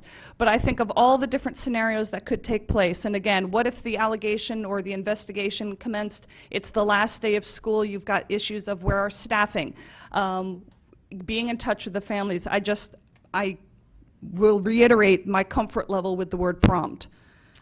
I'll just make one comment, and it is a question of ensuring the rights of all students.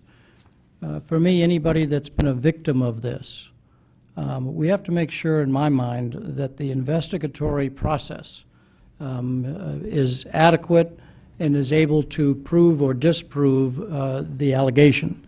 I think any change to this that would impact negatively that investigatory process, I would be nervous about. So I am comfortable, as Mrs. Maxon Kennelly said, using the word prompt, because we have not seen evidence that this is not happening properly.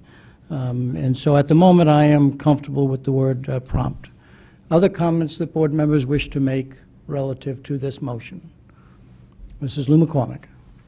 I would look at this amendment as a preventative measure more than one to address a problem. I think by being clear, we remove the possibility of something happening. And therefore, to add clarity, and maybe we don't say within 3 school days, because like we said, if school's out, there's no school, maybe we go back to 72 hours, within 72 hours, and then that's it. And if we can't, for some reason, right, I think usually people are amenable to understand that if there was some major problem, if there's an earthquake or what have you. Yeah. Mrs. Gerber. Well, I guess that brings up one point, maybe through the chair to Mrs. Leonardi. What would happen if this language goes in saying within 72 hours and for whatever reason it does not happen? The motion says 3 school days. 3 school days. All right, excuse me. If it says 3 school days and for whatever reason it doesn't happen within 3 school days, so we're in violation of the policy then, correct? If we have this language in, if it passes. I'm just, right? Yes. Okay, so I'm concerned that we're, if we're using specific wording, we're going to paint ourselves into a corner, and if there's some exception, if we violate the policy, I don't think any of us want to violate a policy, so. Well, I think that's why I asked the question about calendar days or school days. I think these are our staff who are conducting these investigations, and we're not always on call 24/7, right? So we have school breaks and school vacations and other things that intervene, and it's not a school day. So you need to give some leeway because we don't have a 365-day force of people doing these investigations. So I think school days is the most, provides us with the most. I agree, if we get a report on the very last day of school, that adds another flair to what this is. But I think the likelihood that happens versus something happens on a Friday. We get a report on a Friday, and we have we've got Monday, Tuesday, and Wednesday to see where we are, gather some information, and then inform the parent. I think that's more likely to happen. So if this is the will of the board to go down some kind of more specific or take out prompt, then I would support the 3 school days versus anything else. 72 hours doesn't work, and calendar days doesn't work. Okay. I'm comfortable with prompt, but if the board is not, then 3 school days would be my suggestion. Any further comments? If Can I not, just follow up one are we second? ready I'm to sorry. vote? Mrs. Gerber? Well, I guess just to then follow up on that, are you uncomfortable with 3 school days? I'm less comfortable with 3 school days than I am with promptly. Right, but you're more comfortable than 72 hours. Got it. Correct. Okay. Okay, if no further board comment, we can come back to the board, but let me go to the public. Or do you wish to make a comment first? Go to the public. Public is allowed to comment on the amendment and the amendment only. When we vote the entire policy, members of the public can also comment on the entire policy. The amendment at the moment is on page 4, item number 4, the 6th line down, adding the words after prompt notice, comma, the new words would be no later than 3 school days, comma, that such investigation has commenced. Any members of the public wish to comment on the amendment and the amendment only? Please come forward.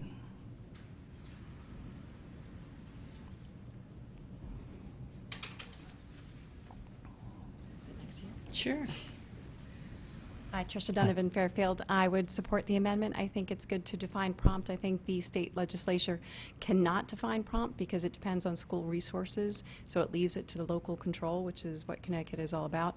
And as a parent, I would also like to be informed so that I can see if my student needs support or if my student needs a safety plan in the interim. Thank you. Thank you. Any other members of the public wish to comment on the amendment and the amendment only?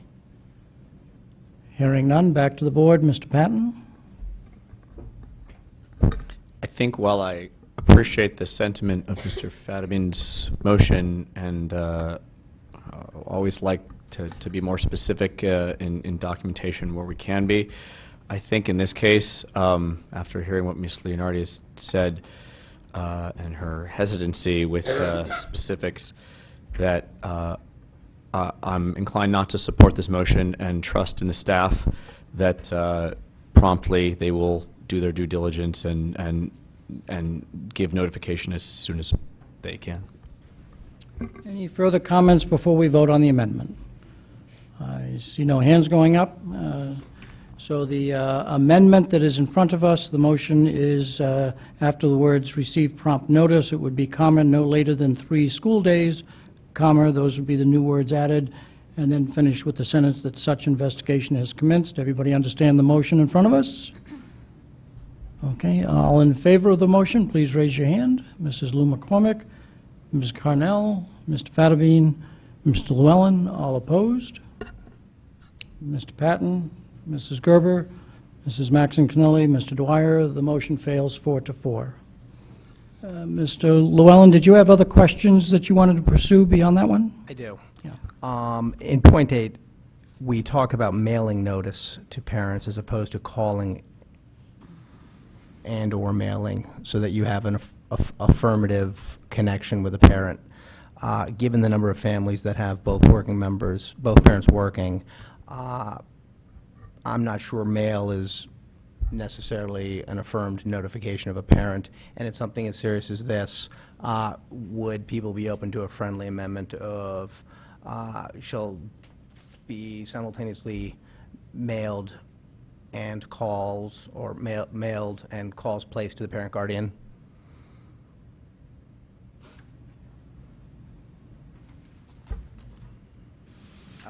Point 8, 4 lines down, second word in.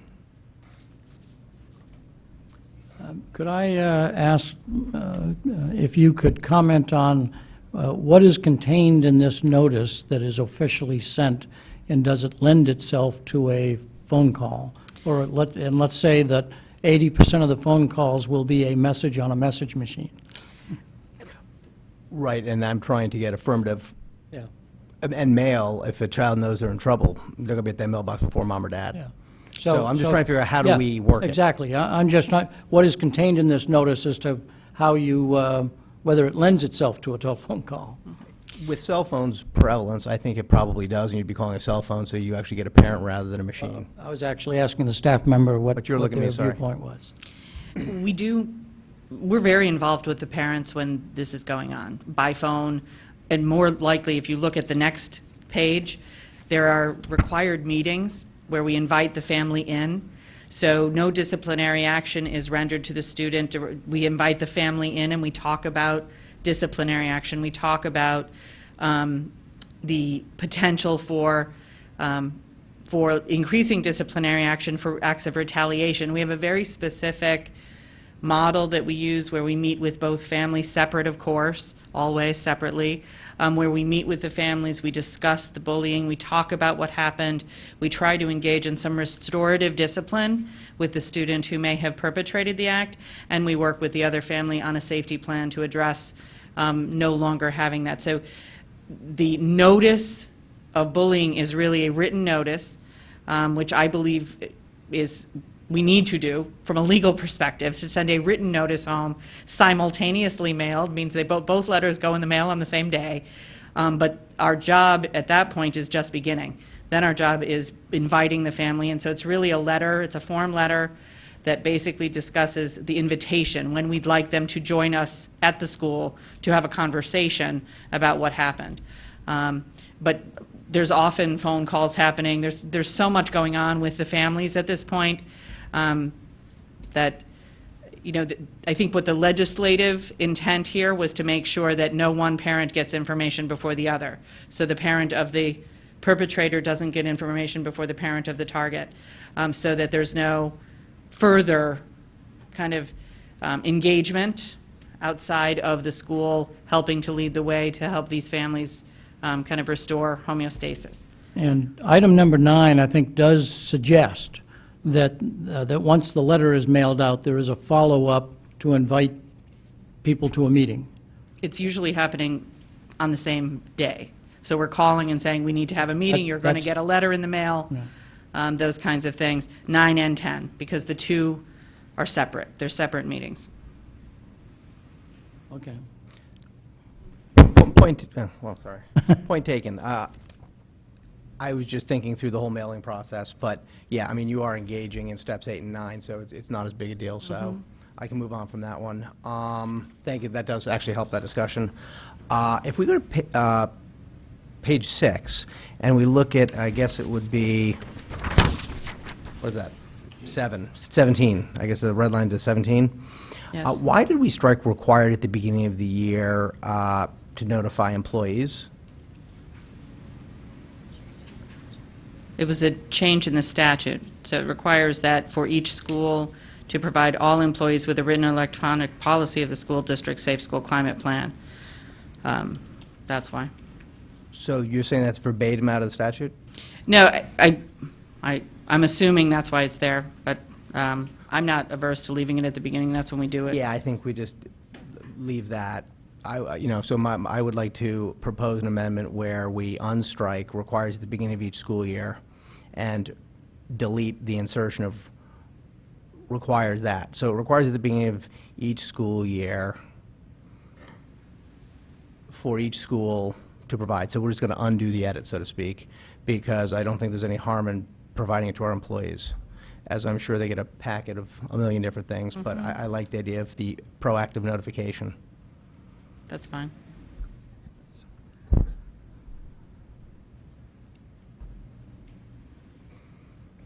Mrs. Maxon Connelly. I just had one quick question. This wasn't even something we had talked about in policy, so my question is it possible that the change was made because of mid-year hires? So it's just the idea that everyone must... Honestly, my sense is we did some transitioning of this policy from an old electronic format to update it to a new electronic format, and I think some of these cross-outs are just part of that transition, because this was nothing we did. Okay. I don't even think it's that complicated. It was just an error.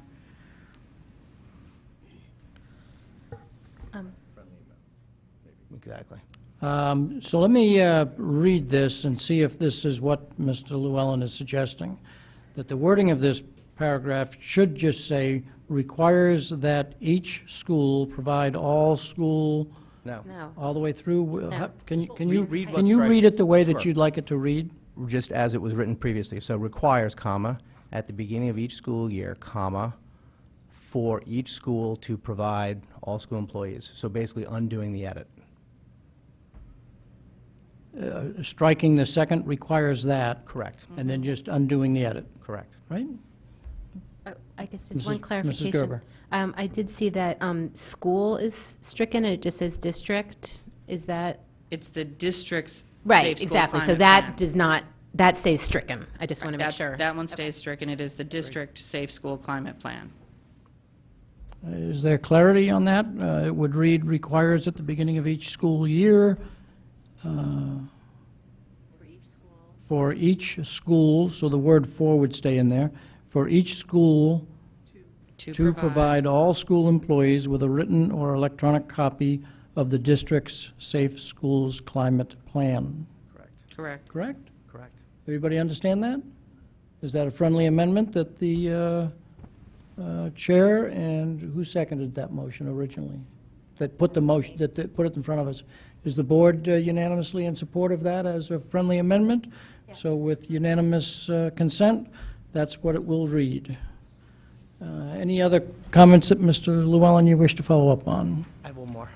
Go ahead. Bottom of that same page, the paragraph in addition, the norms that are established by adults through consistent enforcement of all policies, yada, yada, yada. How does that belong in a policy? Isn't that more of a, like a, yeah, preamble, just kind of fluffing stuff rather than actual policy? It was in the last policy, so I didn't change it. Does anyone mind a friendly amendment to strike it? Because I don't think it adds anything to the actual policy. I think it's just a statement of statements. Is there any reason not to keep it in? It just, I mean, is it, does it, We're talking about norms that are established by adults. Yeah, you know, I'm not sure all adults are always necessarily the best models, so I think that we probably shouldn't be commenting on norms. We should be commenting on what we want.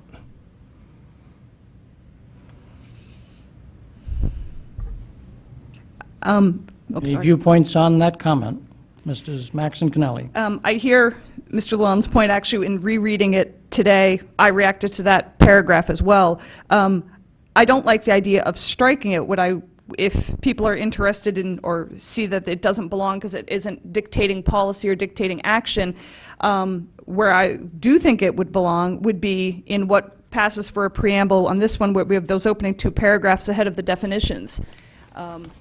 That if the paragraph were moved, recognizing that in fact it's not stipulating actions, but that this idea as a notion, I think it certainly doesn't hurt to include it, even as I acknowledge his point that I'm not sure what it's doing in the policy itself, because it's not dictating an action or a course of action. So I'd be in favor of moving it to the opening. I don't Mr. know. Llewellyn? I'm fine with that because it actually kind of belongs up there with some of the wording that goes up there. like helpfully Unanimous challenged. consent to move this paragraph to become the 3rd paragraph of, we'll refer to it as the preamble.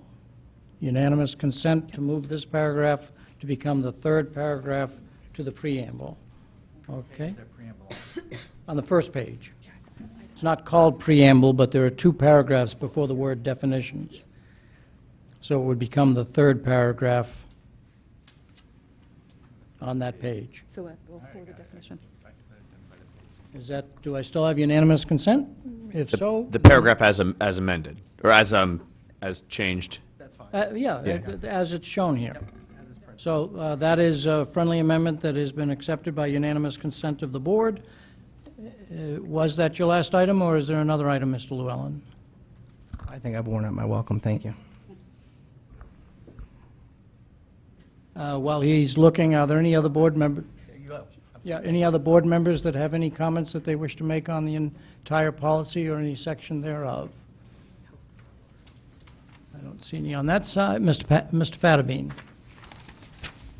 Yeah, I'm just going to reiterate my general comment of the policy in the sense that I sort of believe that bullying and teen violence are really 2 different considerations and really should be separated in 2 different policies. But we certainly need a teen dating violence policy, and I'm going to be supportive of this. But if it causes issues in the sense of the fact that how you treat teen dating violence becomes different than how you treat bullying for the different complexities of bullying, complexities of relationships with teens, and it becomes cumbersome to administer it in this combined policy fashion.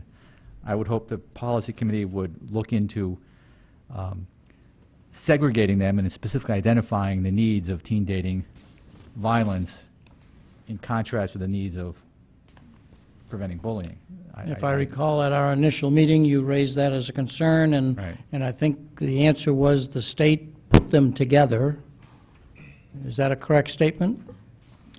Yes, in the legislation entitled, An Act Concerning Domestic Violence and Sexual Assault, in that act, it ties teen dating violence to the school climate policy, which this is. Well, I understand that. So but it's- that's why it ended up It's- here. There's also a separate statute on bullying.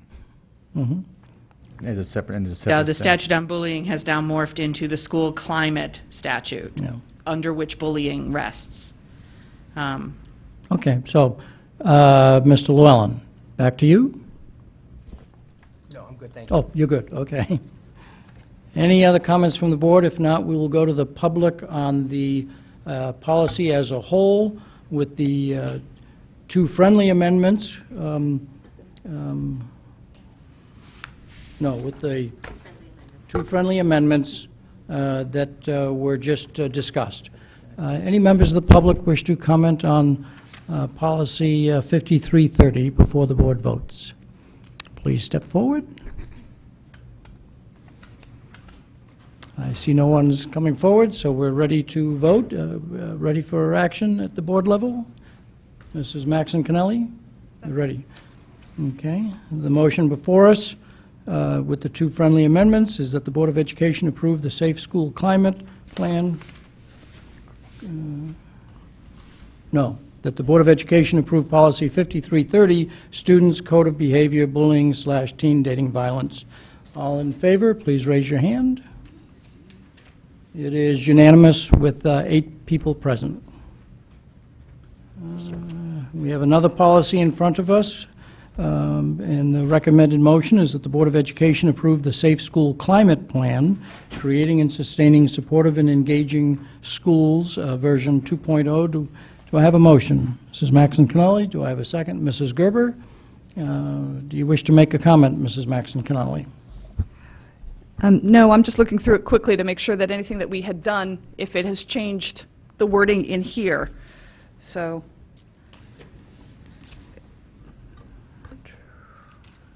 I don't believe it did. I don't think so either. Mrs. Gerber, do you wish to make any comment while Mrs. Maxon Connelly is looking? No? The staff are representing that there are no changes that have that we've just talked about that have a crossover. No, to this when I policy. did the updates to the policy, I made the updates to the plan in accordance, and since nothing substantive has changed, I don't believe there are any Fair enough. major changes there. Mrs. Maxon Connelly, if there's nothing quickly that comes to your mind, and if there is, if we find it later, we'll adjust it. No, I was trying to look for that at the beginning of the school year. Is that something which is in the plan? I believe it is, yes.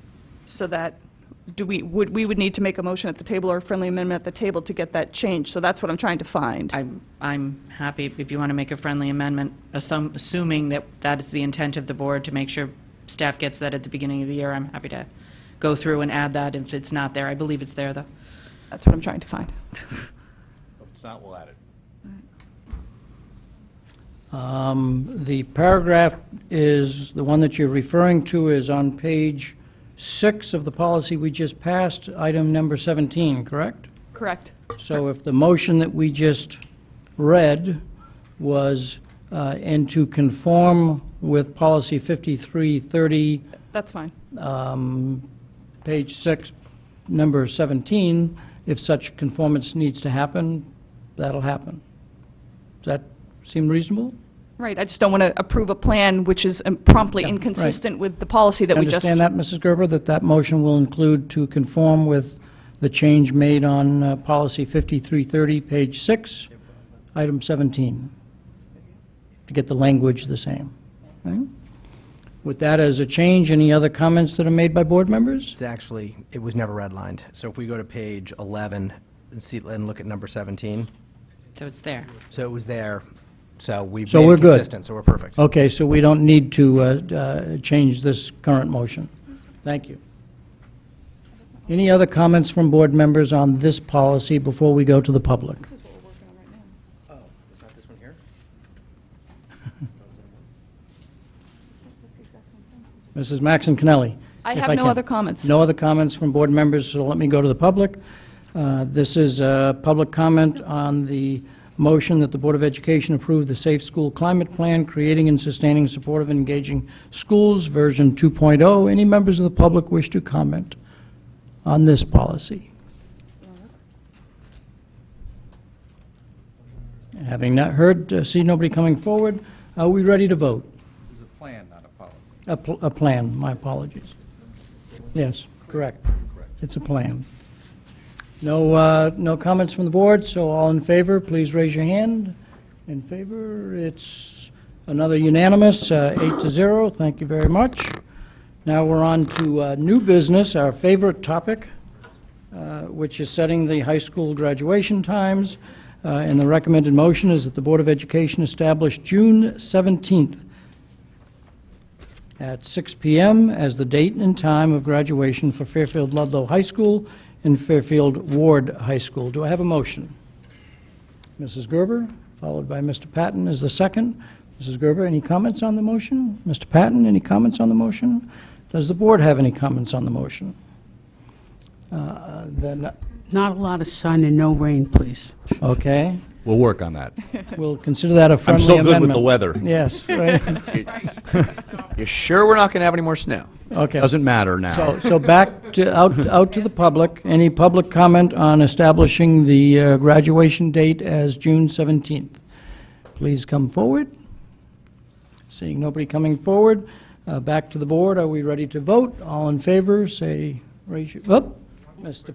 Fatamine, you have a question. Is that the last day of school? Yes. Thank you. And as board members know, you should put that on your calendar so that we can, and eventually you'll get an email that asks you which schools you wish to be at, and prompt response to that will be helpful to the staff as they try and balance out all the schools. All in favor of the motion, please raise your hand. Unanimous, 8-0 present. Mrs. Leffert, I think you're up. Our next agenda item is presentation of the teacher evaluation plan. The recommended motion that the Board of Education approve the submission of the Fairfield Teacher Evaluation Plan, which is shown as enclosure number 2 to the Connecticut State Department of Education. Do I have a motion? Mrs. Gerber, do I have a second? Mrs. Maxon Cannelli? I'll make a comment, then I'll ask the motion maker and the seconder, and then I'll ask Mrs. Leffert if she has any comments to make. You remember the state changed their process, and they want to review the plan, make their comments on it, and then it comes back to the board for official approval of the plan. This motion is simply to put that process into place and to get the plan as it has been adapted after years of study and use to the state for that review. So that's the purpose.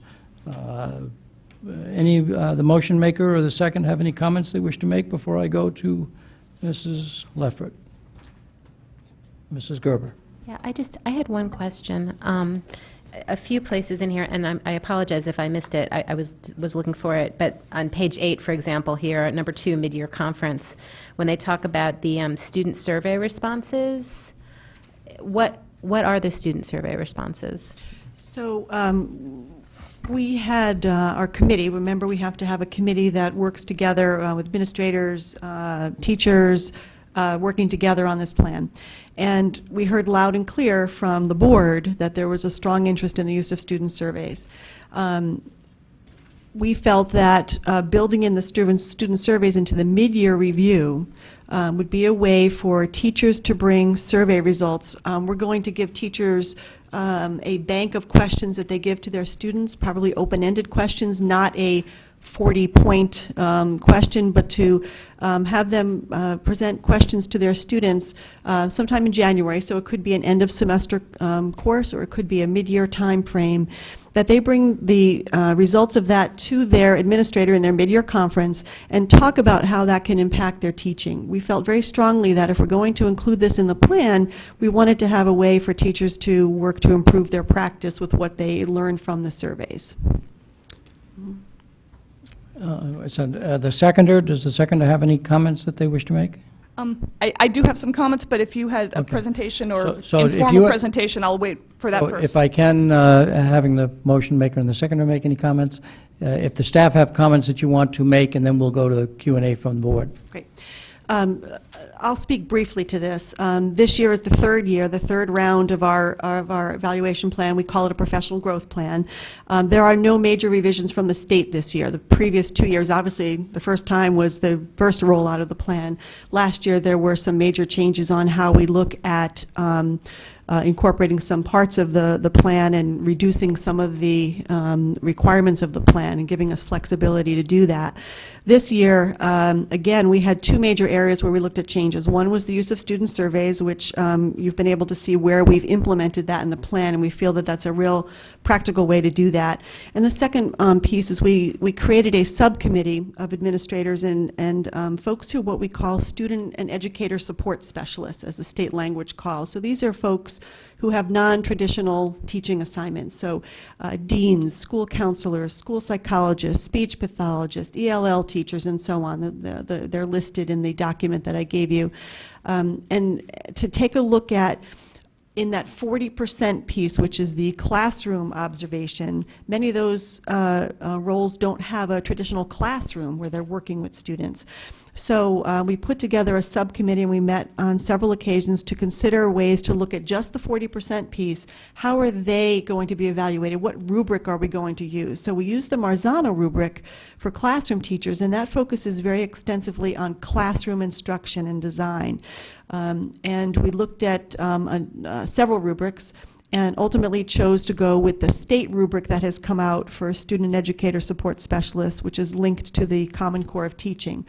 Interestingly enough, the Marzano rubric was considered. Marzano does have a rubric for folks who are in these roles, but really the consensus of the committee was that it's really more pigeonholed. They're taking their teacher version and kind of squeezing it in to make it look like it fits for the folks who have these non-traditional assignments. And so after much discussion, we decided to go with the state plan. We think that that's very well put together. And another interesting point is the Marzano rubrics have behind them a series of what are called protocols. So for every single strategy or element that's in the rubric, there's a whole page that describes what will that look like in the classroom, what will a teacher be doing, what will students be doing. And our committee has decided that as long as this plan goes forward, we're going to work this spring on putting together these rubrics and creating our own for the student educator support specialists, because it was that powerful. So those are the two major components. Once our subcommittee finished the work on the student educator support specialist, we brought that recommendation back to the full committee, which we're required to do, and our full professional growth committee agreed to adopt that rubric for those folks. What I provided for you last week, because I wanted to give you some time, knowing there was a holiday weekend prior to this meeting, was a document that is 3 pages that summarizes the changes. I thought that was easier than looking through the whole document, but the whole document was provided to you where you can see the changes actually inserted, and I think I was pretty good about highlighting them all in yellow so they stand out. So this shorter document has the current language on the left and the proposed language on the right. So I'll stop there. Okay, now we'll go to questions. I think Mrs. Lou McCormick, did you have your hand up earlier? The student surveys, are they related to the specific teacher that the student has, or are these going to be aggregated as general comments generally about teachers? These will be based on students that are in their sections that they're teaching. So if it's a 3rd grade teacher, it will be her 3rd grade students. If it's an art teacher, she'll have responses from all of her students, which is quite overwhelming, but we'll be able to pull together some information on that. So the feedback she'll get will be specifically from her students? Correct. Oh, so that's very good, okay. Mrs.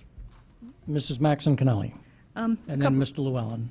A couple of questions. I wrote them down. On page 25, I was wondering what is meant by, under Category 2 Parent Feedback, number 3, the educator and evaluator identifying one related parent engagement goal and setting improvement targets. Right. I was wondering if you could explain that more. Sure. This has been in the plan actually for all, this is the 3rd time, and so this is the 3rd time that it's in there.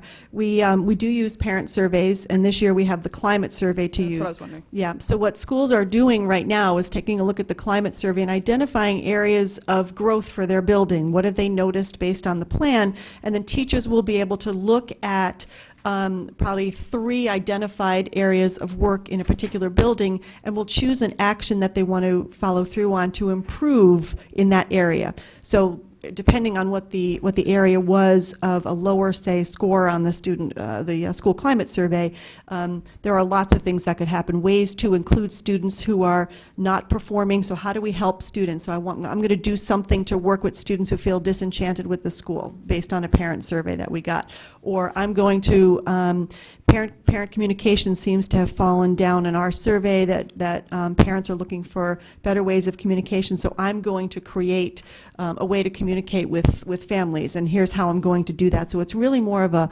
process than it is improving on a survey the next year, because again, we only do the school climate survey every 2 years, and we have the state survey that we would use for the parents in the intervening years, the intermediate years. So there's going to be another survey next year. I didn't realize that. It would come in the spring of next year, correct. And that's going to be built off of the home-built school climate survey, so that there's actually consistency in terms of what the... No, there is a state plan you'll see in our appendix. I want to say it's Appendix B. Yep, Appendix B, there's a sample parent survey there.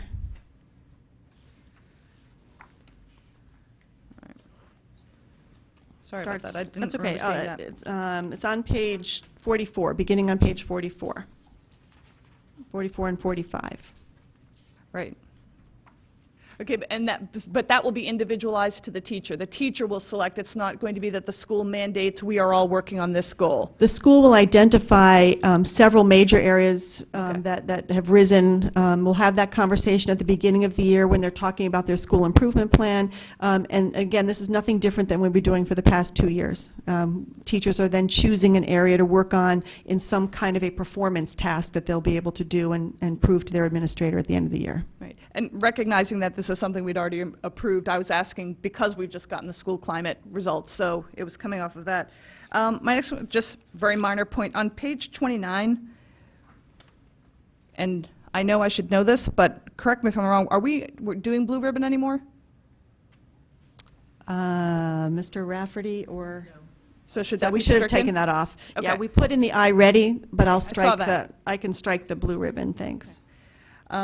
And then our next question is that I was wondering in the work of, well, I had two more.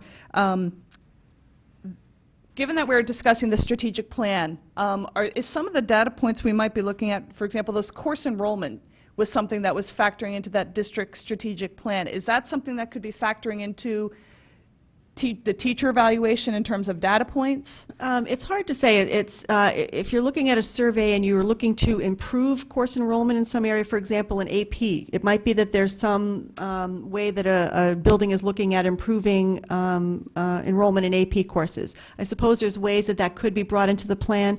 We're not trying to pigeonhole teachers or administrators into one small area. The other piece to remember, too, is sometimes administrators, well, not sometimes, administrators have 3 goals that they have to put on their plan that teachers should also be linking to. So they have that ability to link to their administrator's goal area as well. Right, but I guess I meant that to put some meat behind, if we're standing behind the metrics that are being used in that district plan, for example, the enrolling of non-traditional students in certain electives, if that's something that we believe in, then I'm wondering why that wouldn't possibly factor into what we're looking for teacher support in or teacher focus on. Mm-hmm. Again, I'm not looking for anything binding, I'm just... No, I think that's a good point, because what we're trying to do, I tried to display it graphically in the district improvement plan draft, may not have been the clearest, as people have reminded me, but we're trying to create alignment from the district plan to school plans, department plans, and from those plans to individual teacher goals. And so to the extent that there's that through line where schools are going to be working on initiatives in support of the district plan, then it's logical to think that as this evolves, Right. that exactly that will occur. I mean, I could definitely see that happening as part of it, but that would depend on the teacher and the courses they teach and so forth. But I think that's a good possibility for really showing the connection all the way from the district plan through to the teacher level. I think that definitely could happen once the plan's approved by the board. Right. Right. And then just the last comment, I mean, I like very much seeing that how the student survey input is included in this. I think that's a very constructive way to do it. I just wanted to toss out there the idea, and I know we've been reading some articles, we meaning my peers, professional peers, regarding the unannounced classroom visits and the research behind the academic value of those. And so just as a topic to throw out there, recognizing the research behind those being academically valuable as opposed to just the in-class announced observations when we put on great shows. Just wanted to put that out there. Yeah, I will follow up on that and say that for 2 out of the 3 years of a cycle for a teacher going through this plan, each of those 2 years there are 3 smaller unannounced observations. Those informals are unannounced. They're not pre-scheduled, and they're shorter. And there's a lot of research out there about the information that can be gathered in those shorter visits. So we know the same research. Okay, thank you. Other comments or questions from other board members? Mr. Llewellyn. Perfect, thank you. If we start off on page 19, in the matrix that's on the page about the number of observations for first, second year and so forth, where do new hires follow? New hires are first and second year teachers. But if I've been a new hire with 10 years? Right. Even if we have someone new to the district, we put them in this first and second year because we don't know anything about their teaching at that point in time. Perfect. That was clarification I was looking for. Thank you. And then on page 25, to go over here. Ms. Kelly touched on this one briefly. I'm not sure I understand why we struck the school climate survey when we have it. So, for example, right now, we have the school climate survey. Right. It was in the appendix. The previous one that had been in there, if you take a look at the previous version, was the company, I forget the name of the company that we used the first time through. This time, we have a district-developed one. That could change over time. We could, be looking at revisions to that. So we just took that particular one out because it was, again, something that could be modified, I guess, again. But this says the school climate survey, so that, by definition, is whatever we're using in that year, right?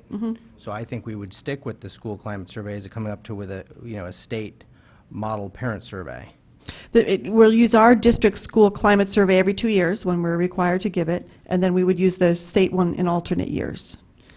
I have no problem with putting the school climate survey that we used back in there. I think we do. We just unstrike the school climate survey because then that way you've got it when you have it. Yep, I could put that appendix back in there. A lot of work went into it.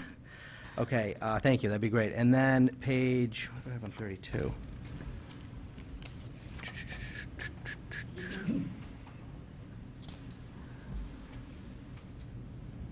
Oh, this is back to the comment that was made earlier, or the question about the student surveys. So you said that those are open-ended questions. How do those survey results flow into page 32 in terms of then moving, and 32 is the table where it's exemplary, accomplished, met, and then how does that flow back to page 19 and the number of observations? So if you've got an accomplished and exemplary person and you've got student surveys that, there's maybe something going on, does that automatically, by having the surveys come back, change you on the category of evaluations? Not necessarily. Well, the way we envisioned that was we put it into the mid-year review because it gives the opportunity for halfway through the school year or at the end of a semester course that a teacher is surveying their students.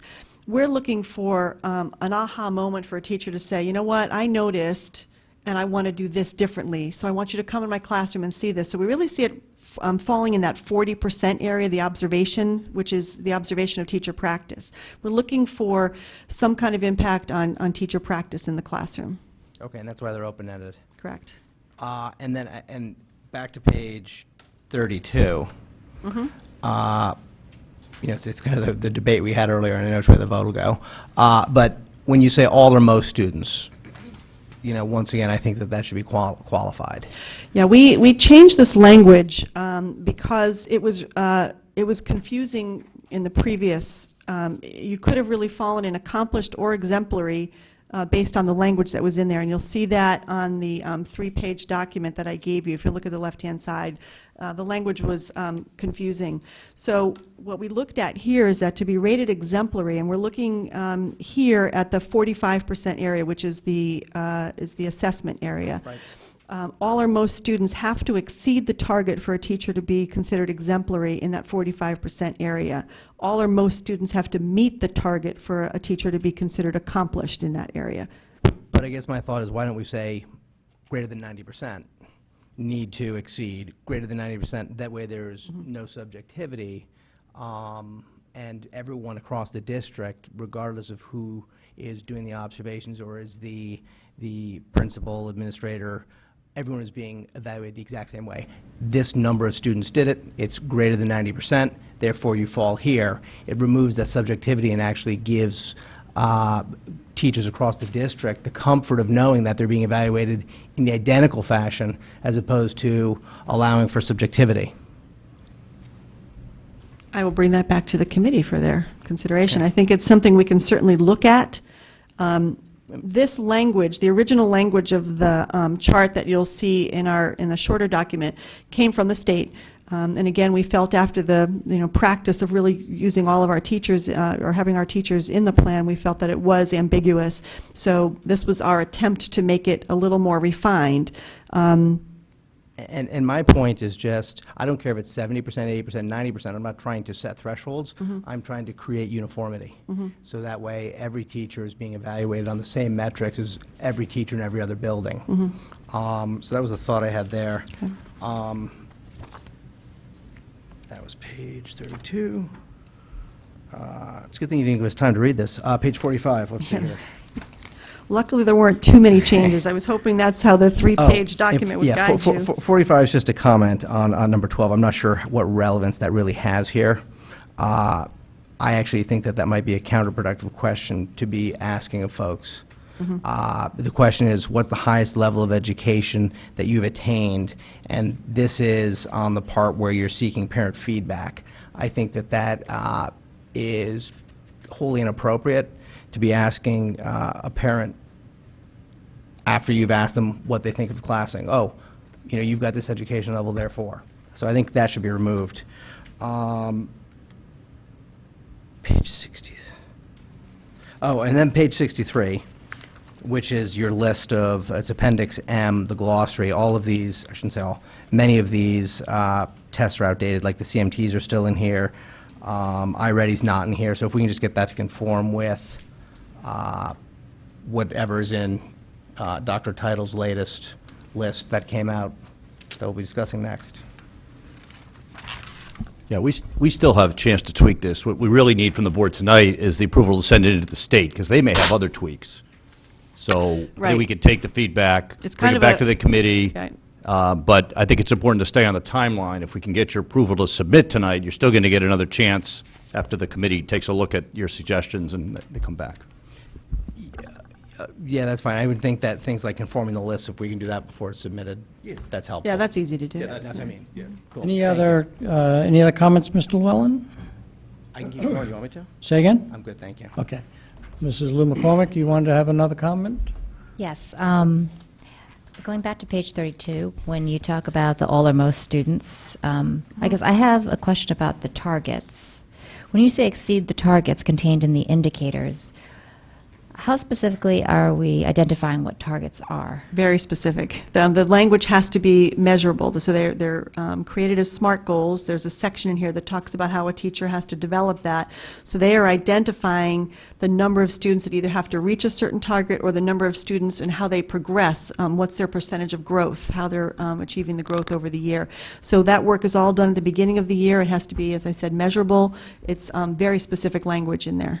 So my question is does it have to be consistent? Are we consistent across the district, or are teachers going to be measuring themselves against different targets? Because, for example, like if you say, I want to have, 50% of my students be at least proficient, that's very different than saying, I would like, 50% of my students to have improved by 30%. Right. There's flexibility in that language, depending on the area where a teacher is writing those particular IAGDs, the Indicators of Academic Growth and Development.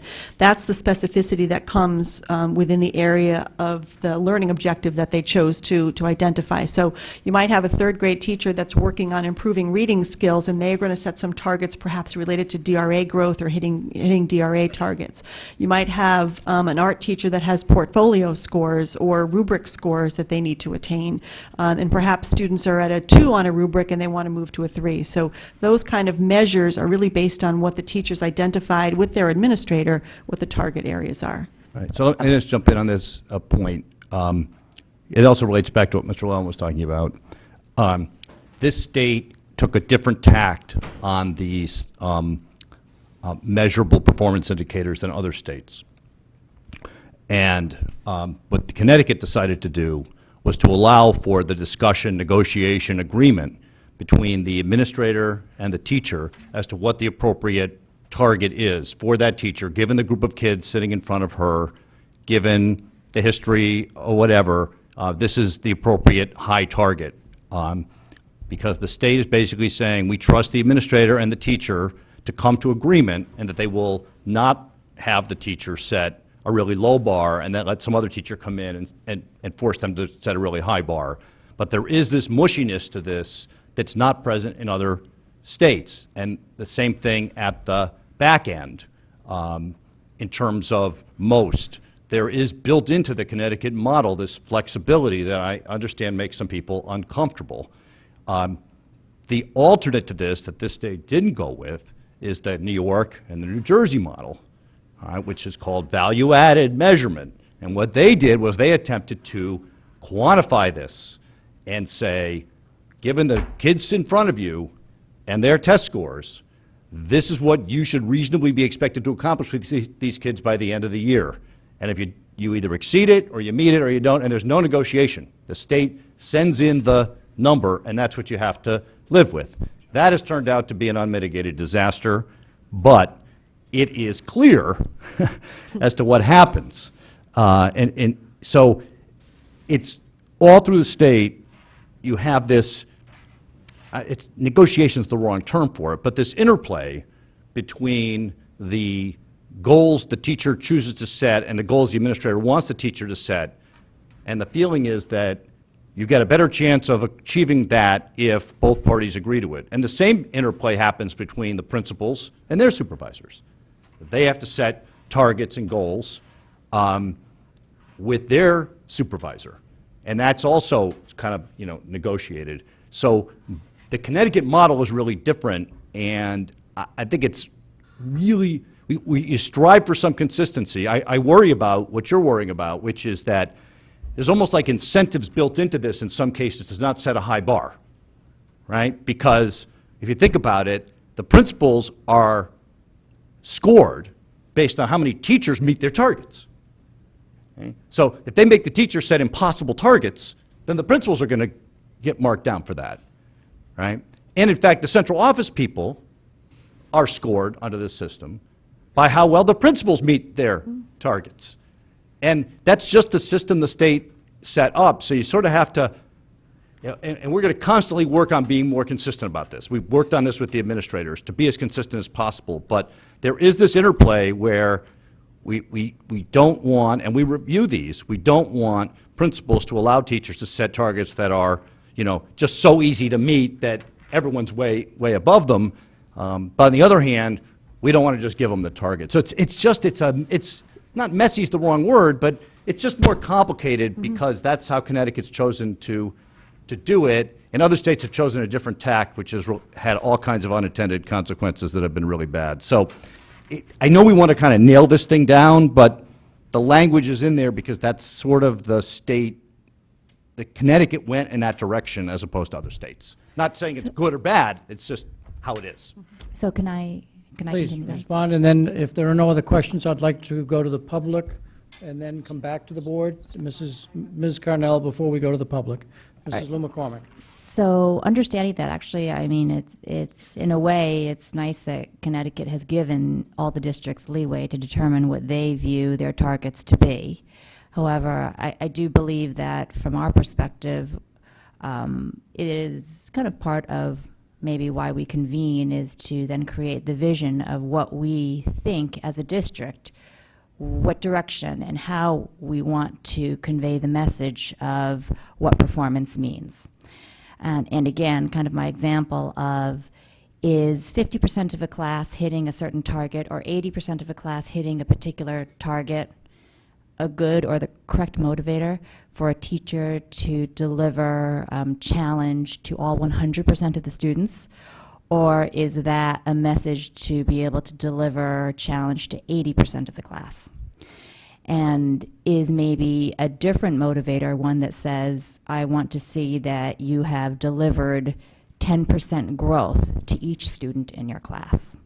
And that's a very different message and motivator incentive system than one that measures teachers on trying to pass as many kids past this one hurdle rather than making the, so if I were to draw a picture, is it that we're trying to get as many people up to here, or are we trying to take this whole line and shift it upwards, no matter what the steepness is? So if the steepness is here now, are we trying to push this whole curve up, or are we just trying to do this? And to me, that's a big question, and I think that if I were trying to instruct a class of students that have, you know, a variety of different talents and skills and abilities, that is a big difference in how I teach the class, what kind of training I want to have, what kind of assessments, and how we train the kids and the teachers for the assessments. This is kind of like a vision thing that I would see that would be important for us to define up front. And it drives both our kind of district plan as well as how we assess our teachers and tell them what it is that they need to do on a day-to-day basis. It seems like a small thing, but I think it's a huge thing. Well, it's exactly the conversations we've had as an administrative group on we want to move all kids, not just a subgroup of kids or a small group of kids. So, yeah. And if that is our vision, then picking the right assessment and having all the teachers and principals and administrators be on that same page to get the correct incentive to make sure that that happens is really important. Because if we just pick, I want 80% of kids to be above proficient, that's not going to motivate that behavior that you just talked about. Mm-hmm.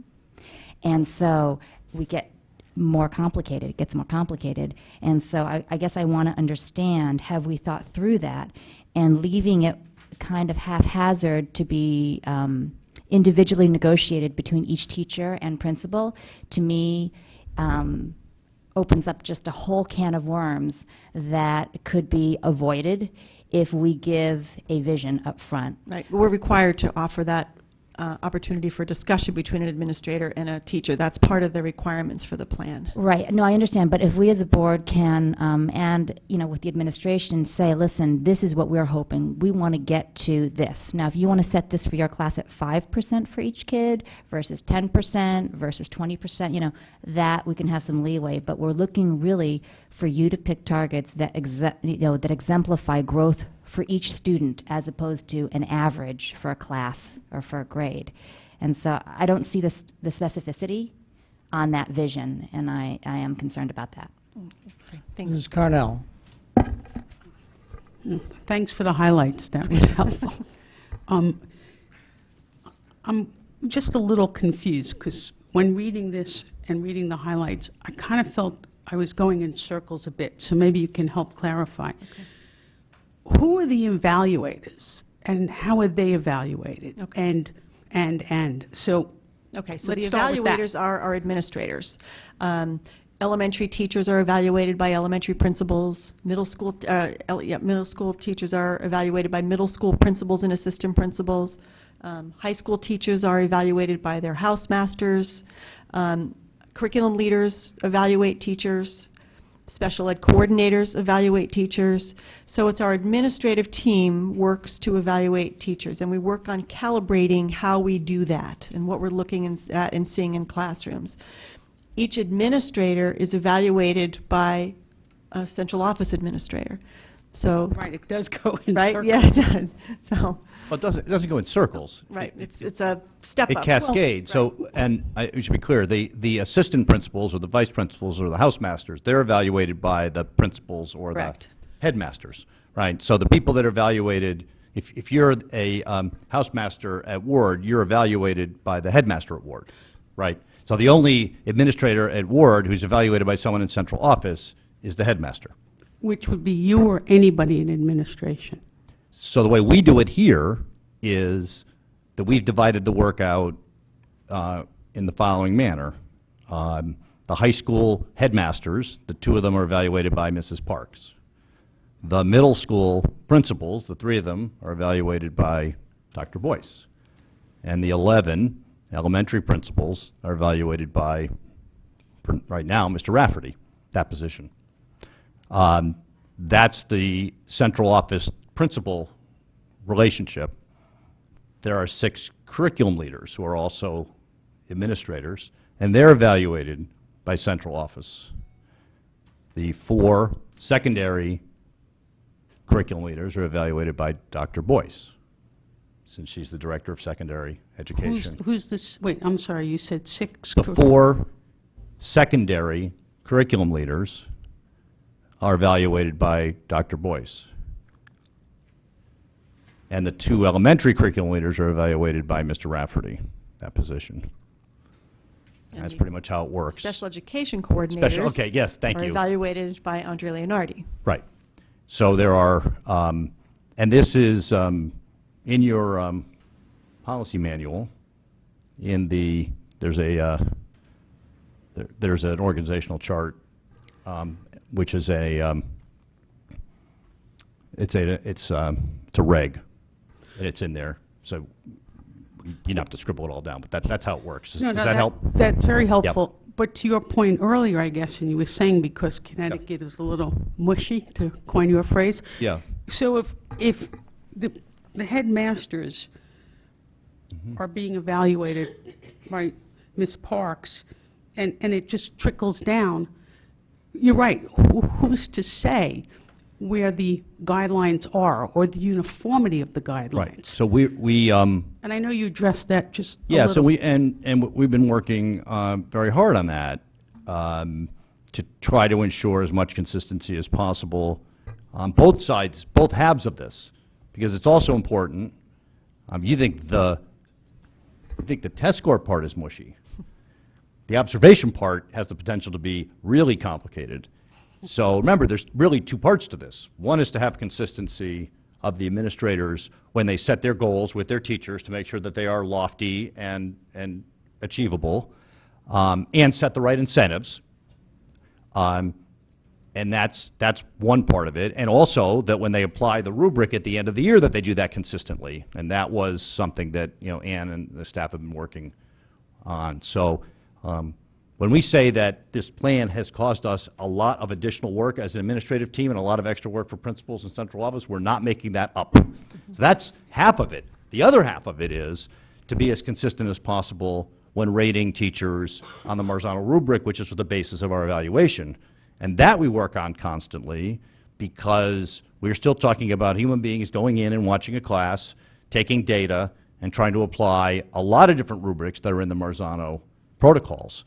So we are working very hard on both ends of that. We've been working on the observation protocol and standardizing that since probably 2 days after I got here. That didn't just start with the teacher evaluation system. We have a standardized protocol for how to do a post-conference. We have a protocol for how to collect data. And the principals are probably all sick of hearing it. But those are something that every district is working on very hard because, principals are not robots and neither are teachers. And we just want it to be fair and consistent across the district. But I think both of those points will be something that for as long as teacher evaluation systems exist in any form, principals and central office people will always be working on trying to be as consistent as possible and making sure we set the right incentives and send the right messages.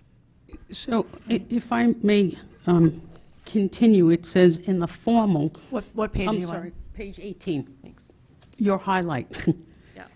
in-class observation, mutually scheduled observations, at least 30 minutes.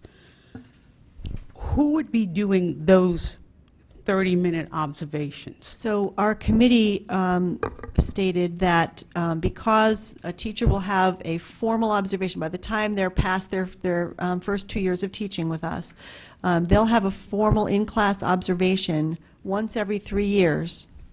And that has to be the building administrator. So that has to be the elementary principal. It can't be a curriculum leader, in other words. It can't be a special ed coordinator. It has to be the building principal. That's after a teacher has been on board For a couple of post 2 years. years. Right. Because the first couple of years, or for a teacher who might be struggling, they have to have at least two in-class observations and then another 30-minute observation as well. So that's all outlined in the next page. So if someone's been teaching post 2 years, so they're only observed once every 3 years? No, they're observed a review of practice every year and 3 informals for the 2 years that there is no formal in-class observation of the 30 minutes.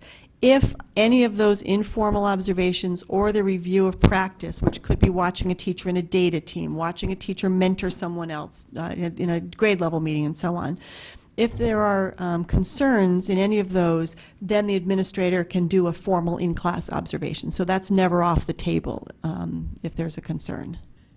And then for the teachers that are 2 years and less, I would think that they would have more. Yeah, they have the 3. They have the 3 formal observations. So they'll know when someone is Yes. going to be. Yes.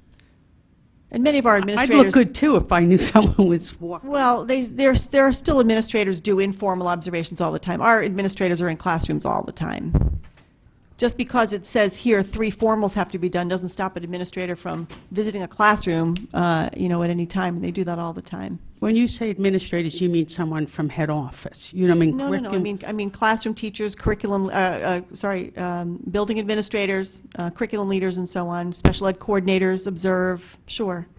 Is that logged anywhere when people go into a classroom unexpectedly or expectedly? Is that? We have a whole data system behind this to record what's there, record the teachers' feedback. The teachers have opportunities to give feedback on their observation, on their conference with an administrator, so there's places for them to provide feedback to an administrator as well, or to put something else. They can upload documents. They can share narrative as to how they've done in an observation. So if a principal or housemaster walks in and spends 30 minutes, that would be logged somewhere that he Yes. spent 30 minutes meeting with teacher A. Yes, they're recording that in our ProTrax data system. Yes. And that's what's used ultimately to come with to determine the final rating at the end of the school year. All of that is pulled together through that data system. Okay. And ideally, is it different people then over the course of, let's say, 3 observations, or is it? We try to, when we have beginning teachers, those year 1 and year 2, we absolutely have a curriculum leader be a part of one of those observations, or a special ed coordinator, because we want to have a different set of eyes on that, and we certainly want the person who has that content knowledge to be in there, or the special ed knowledge to be in that classroom observing. So they conduct at least one of those observations. Okay. Again, on page 18, I guess the second paragraph, it says observations in and of themselves aren't useful to educators. It's the feedback, which I think is totally correct. But if you go to the last bullet, if I'm understanding this correctly, feedback can be given as a conversation passing in the hallway? I mean, that's what it says. No, and I just but wanna that make talks more about the informal observations. A 10-minute walkthrough, an administrators in the classroom might give feedback to a teacher very quickly and say, I noticed you had your objectives for the day posted on the board, but I didn't see you checking in with your students on that. So next time I come in, let's see if we can see that. So it could be very informal. I will tell you that our administrators, and Dr. Title talked about our feedback protocol, our administrators are giving direct feedback feedback to our teachers, and wanting it to be in a more formal way, recording it in our ProTrack system so that teachers know. We believe very strongly, this is not a gotcha plan. Our plan is called a professional growth plan because we firmly believe that what we do as administrators is to help improve practice, right, in the classroom. That's what it's all about. So we want to make sure teachers have that feedback to act upon. So yes, there are some conversations in the hallway, but for the most part, and I think I can say for every observation, it's recorded in writing and given to the teacher. But that's not what it says here, and I don't even mean the informal, just if I'm understanding this. It will say that it's followed by feedback, either verbal or written. Right, but if you go back to the middle of that page, on page 18 in yellow where it says in-class observations, it says mutually scheduled observations that last at least 30 minutes, include a pre-conference, and are followed by a post-observation conference, which includes both written and verbal feedback. So it's much more specific there. It's more the informal observations where there might be a quick conversation with a teacher. Wouldn't the informal visits carry a lot of weight as well? To me, that's when someone's... They do, and I'm telling you, that's what our administrators are doing, are recording that. The informal bullet is where it does talk about, it could be, a teacher may not be required to have these informal observations. Maybe they're in our cycle A, and so they have a formal classroom observation and a review of practice. So the informals aren't required that year, but a principal may go in just to, on a normal walkthrough of a classroom. So they would record that with a teacher. I thought if they're 2 years or less, they have to have the informal as well as. No, 2 years or less, it's 3 in-class observations, the formals. So years 1 and year 2 is 3 formal observations. Same thing, right, a minimum. Same thing with teachers who have not done well on the previous year's evaluation, okay, and for teachers who are on a support plan. The support plan would have to indicate how many observations they would have in a year. That's indicated in our document. We made that change. We added that as an asterisk. So for those teachers, new teachers, teachers who might be having difficulty in the classroom, they need to have those very structured observations in their classrooms. That's why the passing in the hall was a little surprising. Yeah. And then I believe that you said in the position that Mr. Rafferty's in right now, he's observing the 11 principals, if I understood you correctly. But he's acting as, if I'm not mistaken, has he been trained to do that? Absolutely. And how detailed is that training? We've done several sessions. We devoted 1 full day in August to looking at our calibration training, and we've done 3 separate sessions during the course of the year. Mr. Rafferty happened to be with us 2 years ago when we did 3 full days in the summer to get our Marzano Rubric up and running. So our administrators are well trained. We have that conversation quite frequently about how to provide feedback to teachers and how we calibrate ourselves to the rubric. I just meant if someone's stepping in interim, that's what I was... If someone different steps into a position, so we would have, when we have new administrators, we're going to have to build a process in to get them up to speed on this. Yeah, absolutely, and that's in our plan as well. Thank you so much. Okay, can I move on to Mr. Patton, Mrs. Lou McCormick, and then the public? Remember, this is a motion just to submit the plan to the state. It'll come back to us after state comments for final approval. Can I just, if it comes back after state comments, do we still have the opportunity to question and change things? If it was changed, it would have to be resubmitted to the state for their approval. They have to make sure that we've followed all the guidelines and the requirements for plans. So if we rush this through without all the questions being asked or answered, then it would delay it further if we have more questions. Yeah, I just want to make sure I'm following the sequence correctly. There are deadlines that first this draft has to get to the state by a certain time. Then if they make any changes, it has to go to the committee, from the committee back to us. If we make any changes, it has to go back to the committee. If the change that we make is of substance, not just tweaking words, but of substance, then it would have to go back to the state again. And so one of the purposes of trying to start that process is to allow for that back and forth that may occur. So the answer is yes, we are allowed to change it, but at the end of the day, if we don't submit it by a certain date, then the state forces us to go back to the original state plan, not our own plan. And what is that date? Point of clarification. May 15th is the deadline to have plans into the state, and they would give us feedback by the end of June. So, Point of clarification. Mr. Patton, point of clarification? Sure. Yeah, Can you please. just lay out the schedule for us so we understand it? Because That I'm is getting the conflicting schedule. information. So today is 7th of April. Correct. This has to be into the state by May 15th. The deadline to the state is May 15th. We're hoping to get it in sooner than that so that we can have the feedback before the end of June. We have some work to do. We want to work on the protocols that I told you about for the student educator support specialist rubric that we've changed. We want to be able to work on the student survey information, so we really can't start any of that work until we have the plan back from the state. But if you make changes, let's go back to the state again. Again, as Mr. Dwyer indicated, if there's substantive changes, if we're changing an and to an or, that's not something the state's going to worry about. But if we're changing an important piece of the plan, substantive, then we would have to send it back. So when we said before, quantify X%, is that substantive or is that an and to an or? 80% of the students Yeah, have I to think do in this. in the state of the in the case of the state there, I think they'd be okay with us going with either way on that. And I've taken this down, and we'll be talking to the committee about that. I don't see that as a major change to our plan. I think all or most and greater than 90% are very similar language. As you're saying, you're trying to quantify, just like the conversation you had about 72 hours and notification versus prompt. I see that as the same kind of conversation. Okay, so substantive would be something along the lines of what Ms. Lou McCormick was saying, where every versus an average? That's How do you not. define substantive? And I'm sorry, I don't mean to digress, but if we're being given a schedule, So you decide that you want to What it take is, out 'cause a we're piece. hearing different things. You decide you want to take out a piece of this plan. That's a requirement.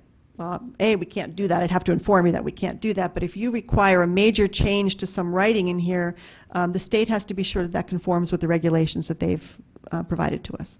okay, so after May 15th, it comes back. They've said they'll get it back to us by the end of June. And then we would bring it before you, whether we would make a final June meeting, it's possible, or the August meeting for adoption of it, once we know that the state has said, you know, you've met the requirements. They ultimately have to make sure that we've met all the requirements in the statute. Okay. Okay? Thank you. Does that clarify it? Mr. Patton? I'll try to be quick. In terms of teacher evaluations, if a teacher has been in our school system for a few years, but makes like a significant transition to say either from 6th grade to 8th grade or 7th grade to high school, does that still, say if they've been in the school system beyond 3 years, do they count as a single evaluation or do they count as that first, second year? They wouldn't count as the first or second year, because we already know, again, the rubric doesn't define a rubric for an art teacher and a rubric for a sixth grade teacher. We're just looking for good teaching practice. We've already had 2 good years of seeing their teaching practice. Okay, that's it. This is Lou McCormick. I was trying to take a look at the Marzano kind of framework and the protocols a little bit. And one thing that I did notice as comments from teachers, which concerns me a little bit, is that the protocols are kind of very, specific, and it's a kind of a pedagogy of how Marzano approaches things. And many teachers seem to think that they learn good teaching from years of practice, and it doesn't subscribe to a particular way of thinking or a particular way of teaching, and yet they get incredible results. And so I'm concerned that if we implement this Marzano protocol to assess our teachers kind of prescriptively, Mrs. Lou if we have an McCormick, outstanding... we have implemented it. Yeah, we have, and I'm wondering what document you you're know. referring to. No, I was just reading on the web. This isn't for any particular person. This is just trying to get at both sides of the story. So I'm just wondering, when you have teachers, do they actually kind of, if you have a good teacher and they don't necessarily fit all the criteria for how we assess based on Marzano protocol, do they still come out as exemplary teachers? Again, there are so many different areas for a teacher to be rated here, and how they all come together in the final scoring.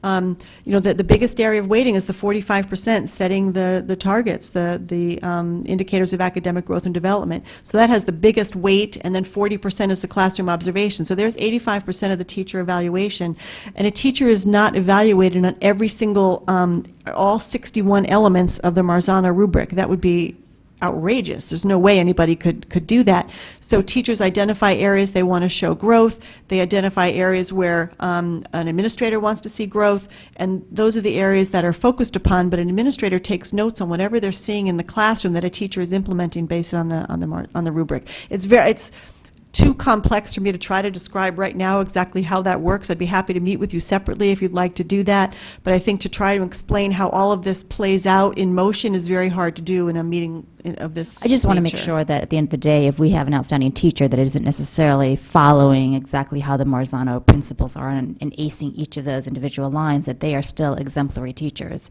and that that's recognized and wouldn't be penalized within this system of assessment. Mhm. Yes? Yeah, I don't think our teachers are penalized. I think our teachers have done very well the first year on the assessment, and we've worked with teachers who have had some concerns. So I think it has fallen the way we expected. I think our ratings scored fell where we expected them to fall, very close to where we expected them to fall. Can we? So not different from other Well, this districts. is important because this is how we assess our teachers. That's what we're talking about, right? And so I just want to know if we have unconventional teaching methods that are actually working, that this isn't going to squash that. I think there's enough flexibility for the art of teaching within this document. Okay. And then my second question is regarding the administrators who are checking the teachers, who are supposed to be assessing the teachers. Who makes sure that the administrators are assessing the teachers? Because I recall, and this is stuck in my head, of students coming to me and asking why nobody had checked on their teacher all year long. They had not seen one assessment, and that things weren't going the way that they had hoped. Our data system has all of the information that's required to complete a rating at the end of the year. There's no way an administrator can miss out on that. They have to perform all the different pieces in order for that to happen at the end of the year for the teacher to receive a rating. No, I know they have to receive it by the end of the year, but I'm saying over time, like, how do we make sure, like, is there somebody other than that, say the principal or whoever, who is making sure that the principal has actually visited each of the, I know there's a million classrooms, but how do we make sure that that happens? Because it They apparently visit didn't each happen. teacher. Each teacher has to be visited. A teacher teaches 5 different sections. It could be that the 3 observations that a teacher has to do are periods 1, 2, and 3, and didn't rate the teacher in periods 4 and 5. Could be that there were some walkthroughs in the other periods. So a lot of it is going to be on where the focus is of the teacher's goals, what the teacher's looking to, where they're looking to show growth in that area of teacher performance and practice, and they work with their administrator on where that happens. So every who teacher, makes sure that the administrators? every teacher is evaluated. Every teacher last year and the year before that was part of the plan were evaluated. This year, we'll do the same process. We have to review and make sure that every teacher receives a rating. In order to receive a rating, there has to be information provided for every single observation. There has to be a mid-year review format done. If it's not done, the process can't finish. There has to be a ranking of the goals, a rating of the 3 target areas, or the 2 target areas in the IIGDs for the 45%, and the information about the parent survey has to be there. So all of that has to be there in order for our data system to pull that all together. If it's not there, it doesn't complete. Okay, and by that would year raise, we would see it. I guess I was concerned because is there an ongoing thing that happens? Is there an observation that's required in the first trimester or semester? It's up to the second, the administrator third? and the teacher to determine where those fall.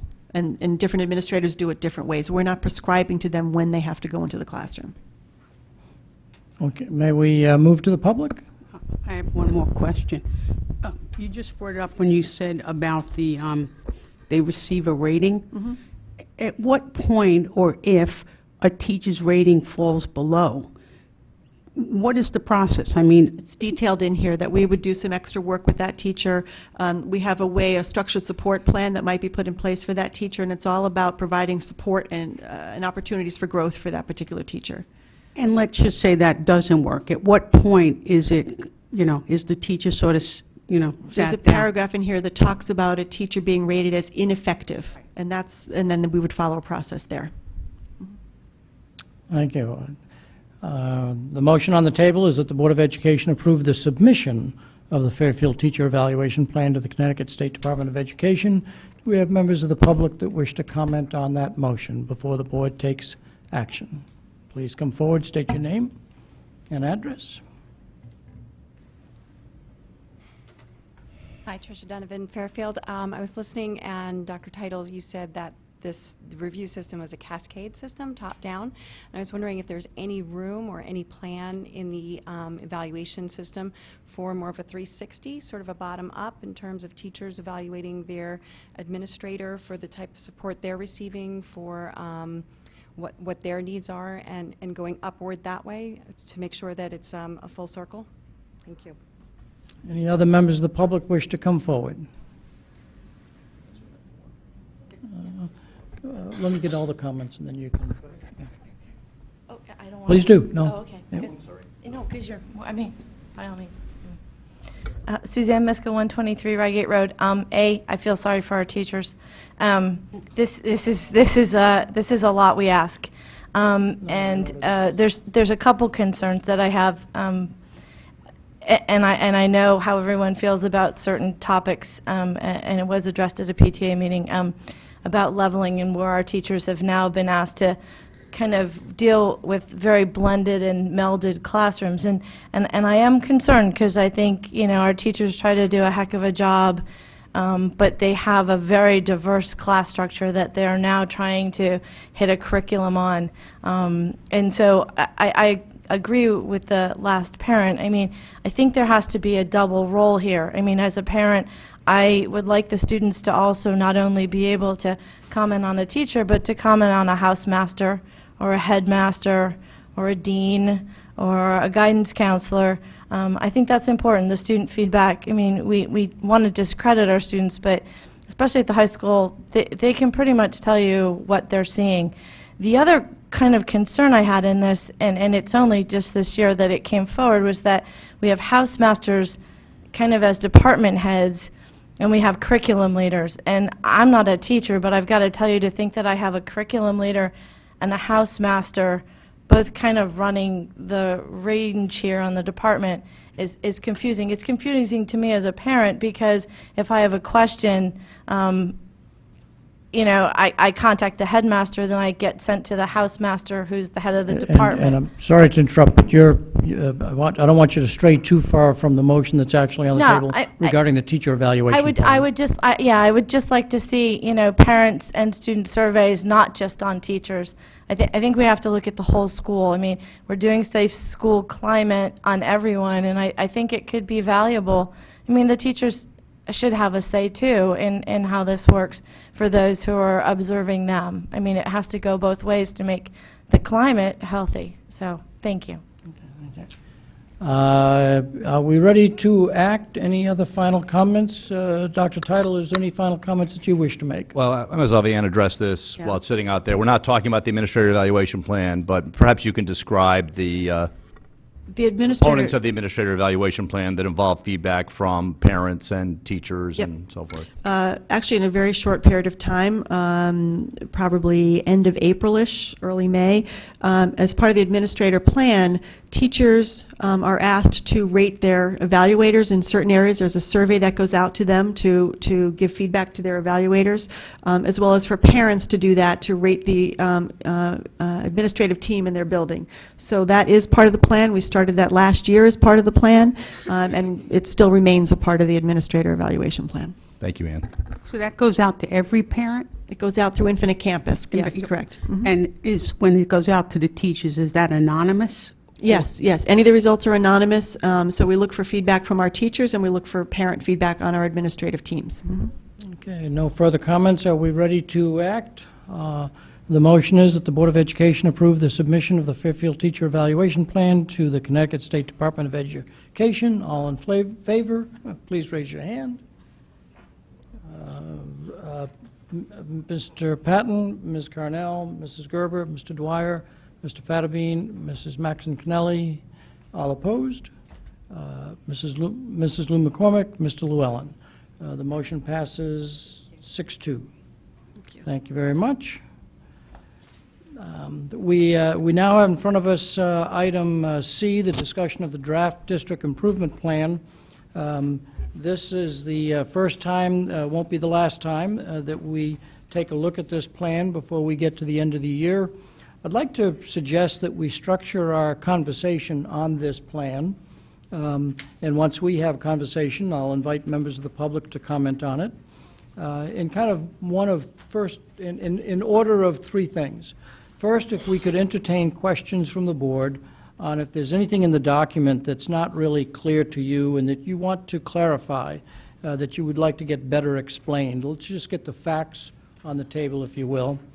I think Dr. Title would very much appreciate having a feeling on number 2 item, if you will, to say, what is it about the plan that is particularly you like, that you think is right on target, and produces probably the most promise for improving the school system. And then 3, go through if there's any comments on the document that you think could be improved, that the document could be improved. If we structure it that way, it might be easier for the staff and Dr. Title to take the notes so that they can incorporate those into the document the next time you see it. So if you don't mind, we'll go through that process after Dr. Title has made any comments he wishes on the plan. Okay, thank you. I do want to spend a little time going through this because this is the first time that you've seen the sort of the full template document of it. Some of it will look familiar. You've kind of seen some pieces to it, but it's not complete yet, and it still needs more review. But I wanted you to kind of see the whole package so you could see the context of it. So we want to make it clear that the point of this plan is to come up with ways of meeting the school system's mission. And if you recall that we put a development process in place that's on pages 5 and 6 in here that will look very familiar to you, because we went over this way back in September, October, and that we were going to look at this in 3 phases, or the 3 separate sort of parts, although there only may have been 2 at that point, separating the ends from the means. And the ends are answer the question, how will we know that we have accomplished our mission? What are the various measures? And these are in terms of student performance indicators. That's the term that we're using for that. And those we shared with you some time ago.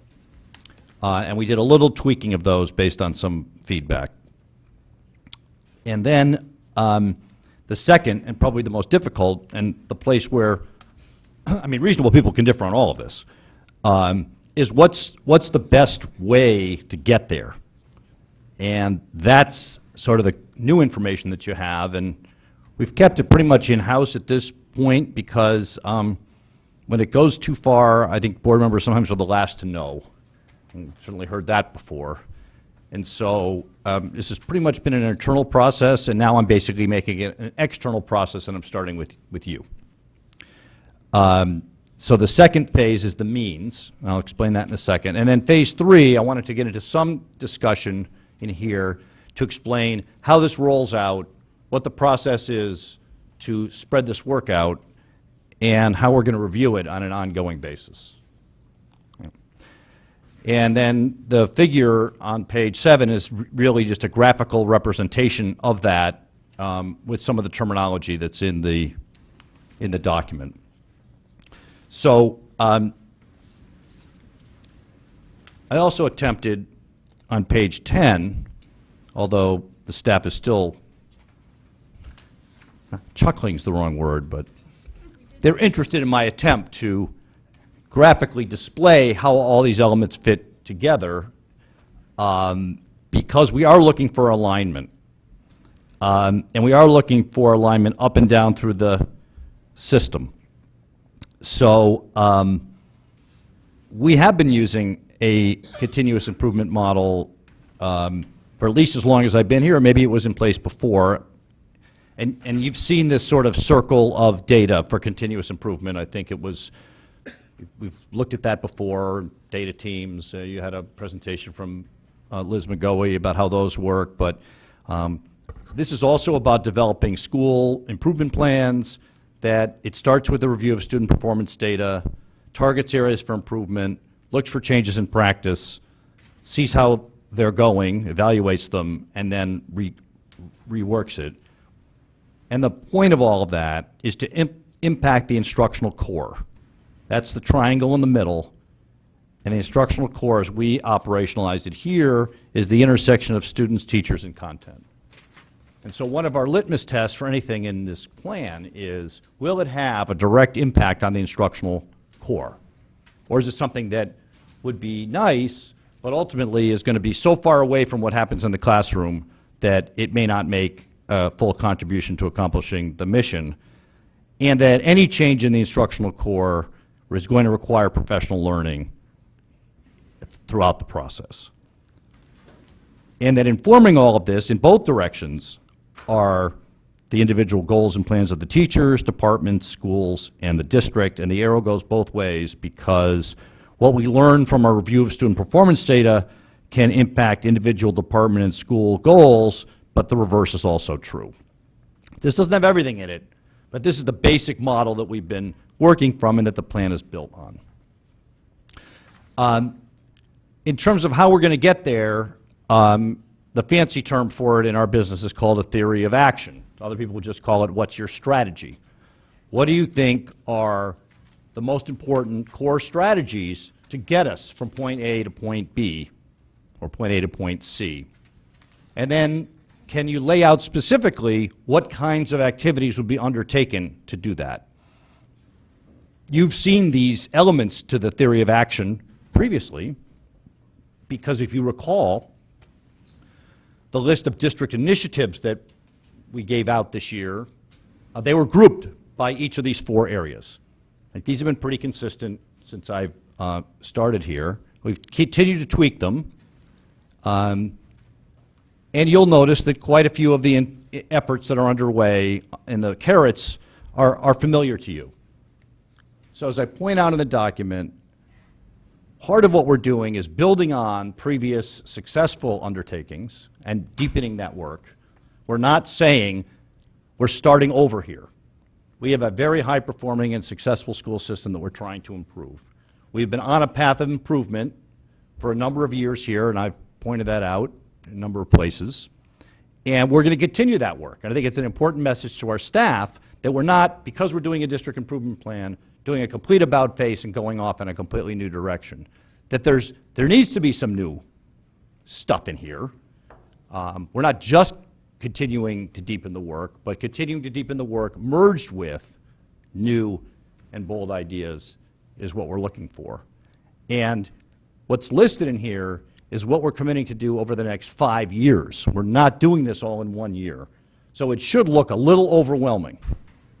That's something I have to get to the staff and to the principals so they don't freak, is we're setting out a very ambitious agenda here, and if we're still looking for, is this really necessary? Because there is going to be a lot to do here. But if you take the work and divide it by 5, it's much more manageable. So that's a theory of action behind everything. The student performance indicators you've seen. One of the changes we made at the suggestion of at least one board member, it was a while ago, was on the AP scores. Somebody suggested that we add percent of students scoring at 4 and above, as well as 3 and above. I think we only had 3 and above. And so we added that in as well as another indicator. The other changes, as we continue to review different assessments, you'll notice on page 18 that the reading department at this point, it's still a standardized instrument, but we are going to move in the direction of what's called STAR reading, as opposed to the iReady reading. They're both standardized, nationally normed assessments of reading comprehension, but the parent materials in particular and the usability for our staff in terms of changing their instruction we felt was much better in STAR reading, so we've changed the assessment in there, at least for this reporting. It doesn't mean we couldn't give some iReady reading at some point in a child's career, but for the purposes of reporting out consistently from K to 8, that was the better target, and at some point when we want to get into that, we can, but I just want to point that out. iReady math is still in there. And so I think by and large, those are some of the changes, and then we describe them. Then we go on to the how. And we have a little bridge that explains that often districts are very good at setting lofty goals, but if you can't operationalize them, you fall into the abyss. And so our term for the work that will be undertaken here are what we call specific actions. And so what we've done is first set out some criteria for what an effective quality specific action would be, and then we made an attempt to lodge that under each of the 4 elements of the theory of action. Which strategy does this really apply to? And some have more than others, and some cross over, so it's not exactly a perfect science. But these are intentionally not written out with every single detail in them. Right? So what will happen is, first of all, they need to be at least a year's worth of work, and sometimes they're more than a year's worth of work. If they're only a couple hours work, they're not going to be in here. So these are fairly meaty, each one of them. Some of them will take several years from beginning to end to do whenever you start it. So if you see one that says 2 years, for example, 1.1, develop and implement a world language program at the elementary school level that reflects the best research-based practices in the field. That would be, it'll take a year to develop it, and then your implementation would be obviously in the next year. So that, because it says develop and implement, that's at least a 2-year project. It would be implemented after 1 year. If it just said develop, it'd be a 1 year. So that's what those years, so whenever you start it, it will take 2 years to accomplish it. The next one we think is a 3-year project. And so we don't tell the staff exactly what to do with these.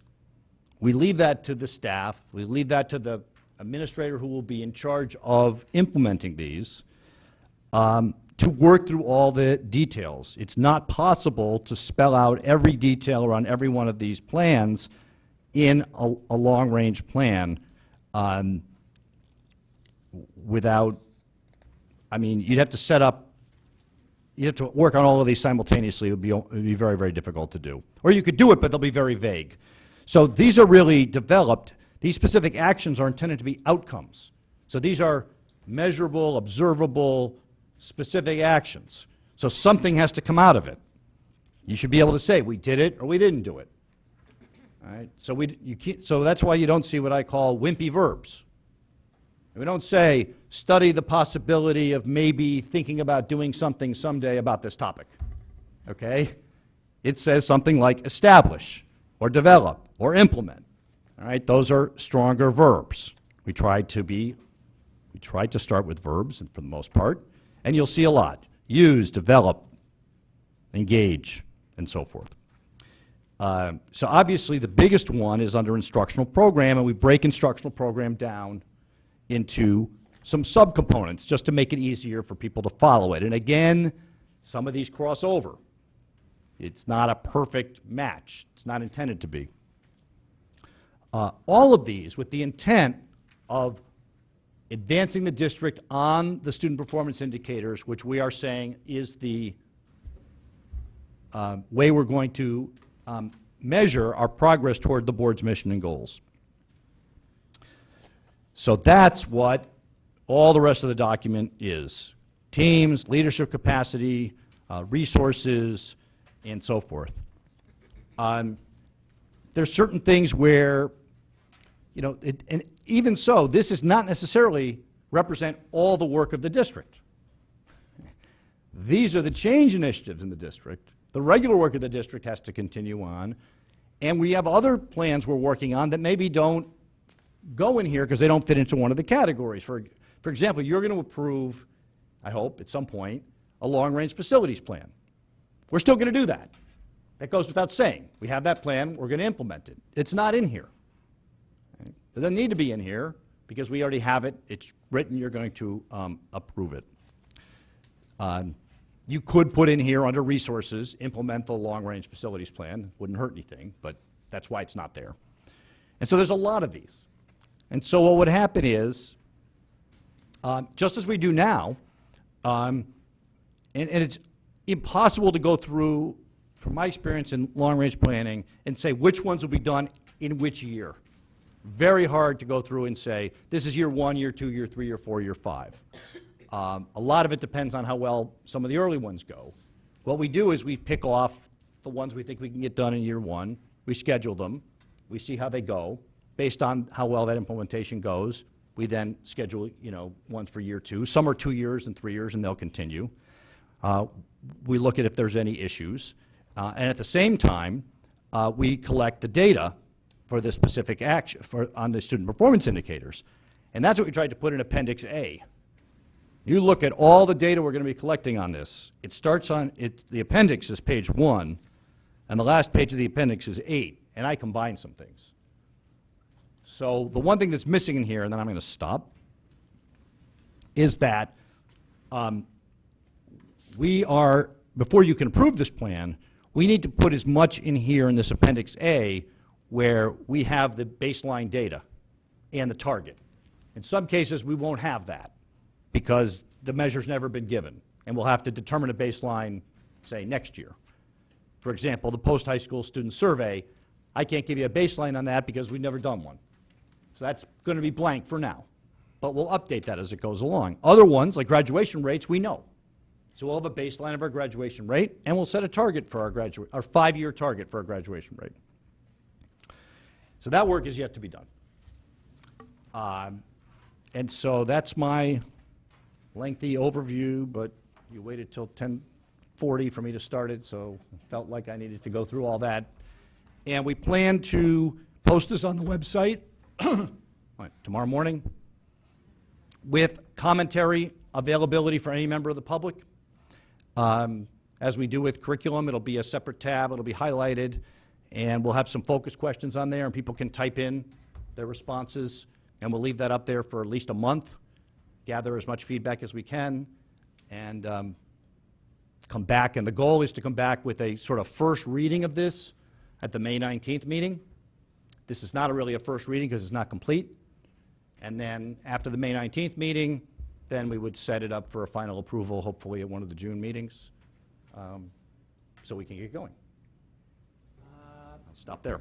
I think we will need a motion to extend to 11:30, let's say. Can I get a motion? That will require a 2/3 vote. I was going to make a different motion first. I was going to make it possible. Mr. Fabian had his hand up first. Okay, Mr. Fattabine. Well, my concern is that due to the latency of the hour, I don't see how we can have any meaningful discussion on this lengthy and very important document. And I was going to propose that we postpone discussion of this to the next agenda, in which we have a fairly light agenda, so we can discuss this with the due diligence that it requires. It's a very important document, and I think, and it has some meaningful and important potential changes within the district that I can't see how you can do at 11 o'clock at night in any meaningful way. So that's my concern. So I would make a motion to postpone this as a discussion item for the board at the next regular meeting that has a light agenda. There may not be any. Well, please don't add that, because that is very difficult to I know. accomplish. Meeting period. April 21st. Next regular meeting period. Or we make a special meeting dedicated to this topic, I like that idea. because it really is an important topic, and Yeah. one of which I think We, requires some discussion. I mean, we could shorten the self-evaluation portion of the next meeting and have a public session that is dedicated to this topic. You all have 21st on your calendars, so if you just say to the next meeting, we would schedule it for the 21st. Does that make sense to you, Mr. Fattabine? whatever accomplishes the mission of trying to give this its diligent review that it requires. So that's Your fine. motion is to postpone discussion until the next meeting on April 21st. Is that correct? That's correct. Okay, second? Mrs. Maxon Cannelli, you wish to make any more comments about the motion? If not, Mrs. Maxon Cannelli, do you wish to make any comments on the motion? So before we, I'll make one comment. Okay, I just Ms. wanted to ask. Carnell and then Mr. Patton. Thank you. I just want to ask if we're doing a board self-evaluation, which I think was pretty lengthy last year. I think we were stealing candy from Karen Parks's desk. So how are we going to fit in this equally important discussion? I agree with Mr. Fatterby, maybe we need a special meeting. Yeah, Another special of a special meeting. The April 21st is already posted as a special meeting, not a regular meeting, first off. I said a special of a special. Yeah. Yeah, I mean, we could start the conversation on the 21st with some, let's say, an hour of conversation, see where we go, and then we could still put it on another agenda in May. Or we could hold, one of the difficulties that everybody has, mostly Meg, I'm sorry, Mrs. Brown, is getting 9 people to agree on a date and a time, as you know. And so and one of the things I think is using the 21st, at least we all had that on our calendars. So why don't we start with the 21st and see where we go from there, because that's the next meeting coming up. We're not going to do it next week, so. Yeah, we can't do it next week, so. So, anyways, that would be my, the only comment I would like to make before we take action on the motion, because once we take action on the motion, the topic's done. This is an impressive document. I have to believe that while several districts talk about plans, ultimately, by the time this plan gets adopted, it should be a good model for other districts to follow. I know that strategic planning is the most popular topic that staff have to talk about. Well, maybe not. But a document like this doesn't get put together just out of whole cloth and Dr. Title's closed up in his office. I know that it had to include a lot of staff effort and talk and discussion. Point of order, so Phil, I sorry. compliment It's you 1 minute before for this. 11, so we might want to extend Well, the meeting, and then you can continue. Well, we have a motion on the table first, so we first have to take that. Any comments on the motion? All in favor of postponing this discussion until April 21st, please raise your hand. It's unanimous. Okay, motion approved. That's it for that. Mrs. Maxon Cannelli, do you wish to make a motion to extend? Sure, motion to extend to 11:20? 11:20. Second? Ms. Carnell, all in favor, raise your hand. It's unanimous. Extend to 11:20. Okay, but you're not going to take 20 minutes on just introducing these 2 policies, right? Thank you. Mrs. Maxon Cannelli, please introduce policy 4220. So we started with working on actually policy 5314, which was the focus on students. And Mr. Convertito brought up that we really, just to be consistent policy-wise, that we should be looking at both students as well as personnel. And thus, both come before you, both with identical wording in terms of expectations. So I'll just leave it at that. So that's why it ended up being 2 and not just the one that was focused on students, which is a reflection of the types of products available are far more widespread than when this had been initially approved.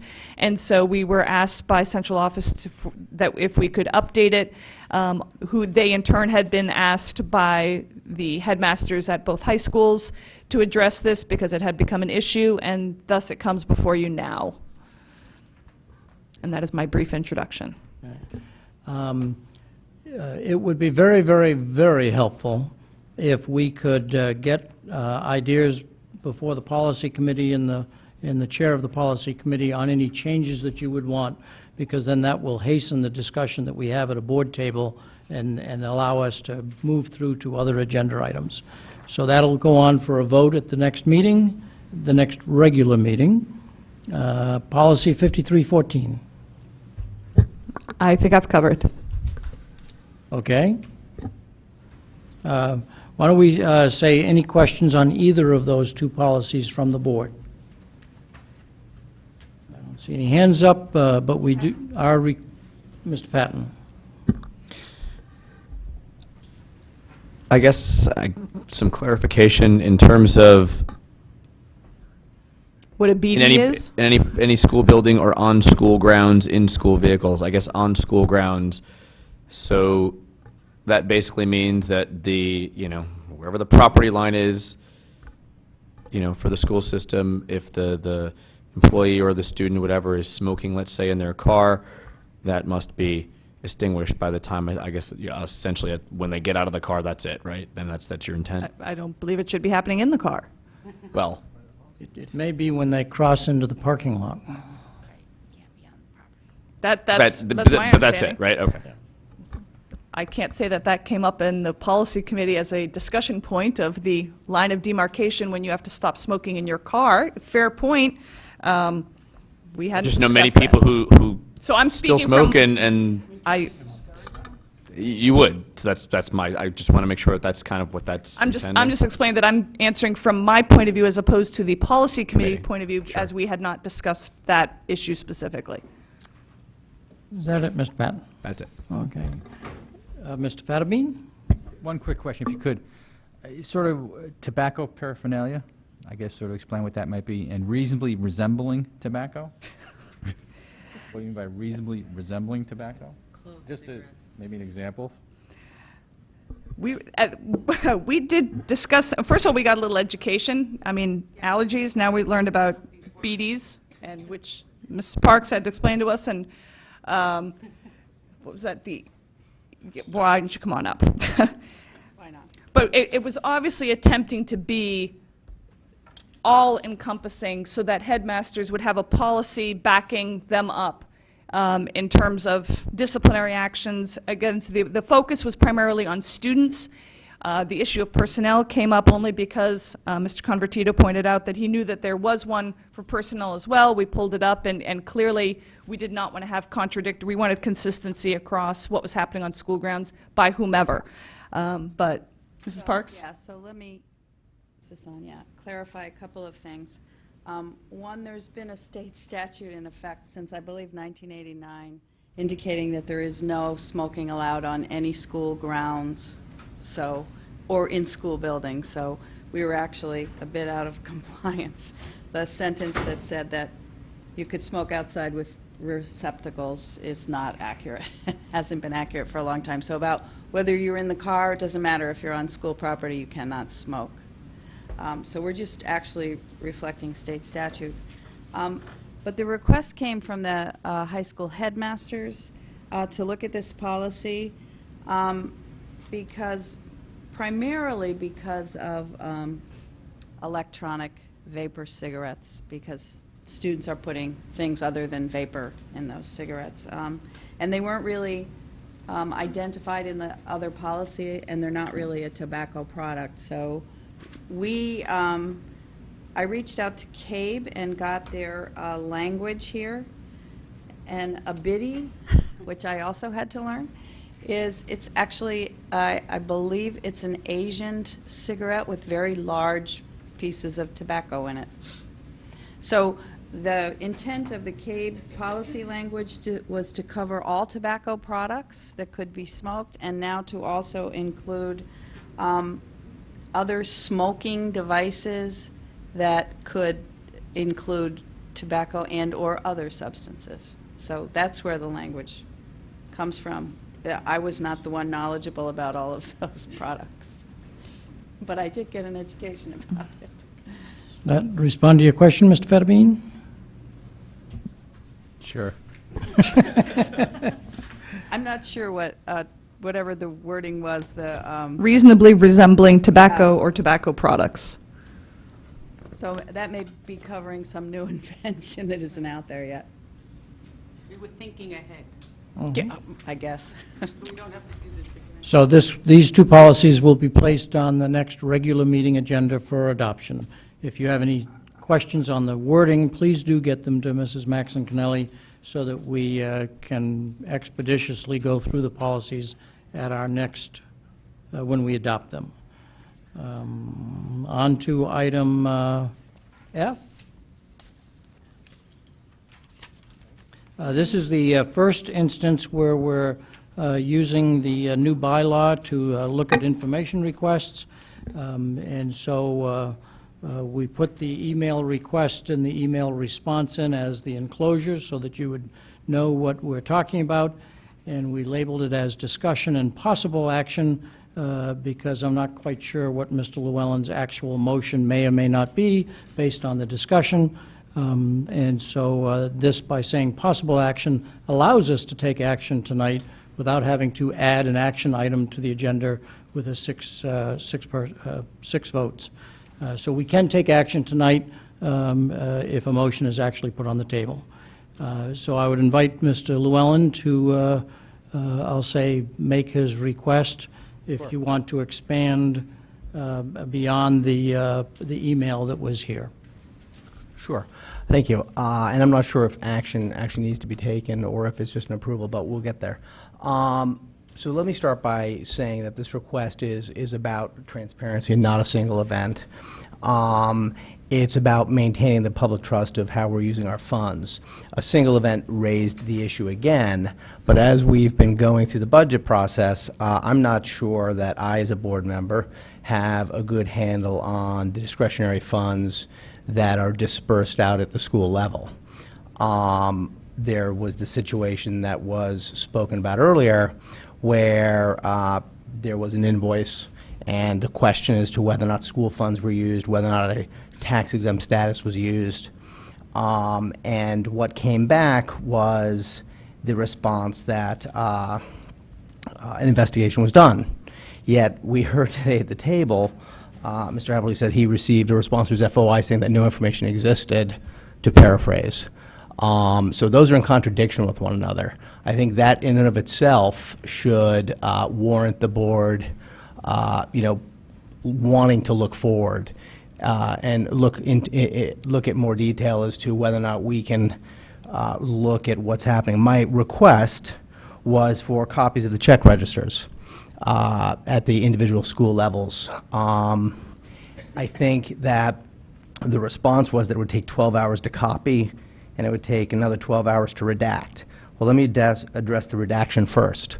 I spent numerous hours with Ms. Munsell up in Hartford at the FOI Commission in front of the Commissioner, and there is nothing that can be redacted out of those check registers unless it's for special ed payment or for OTPT.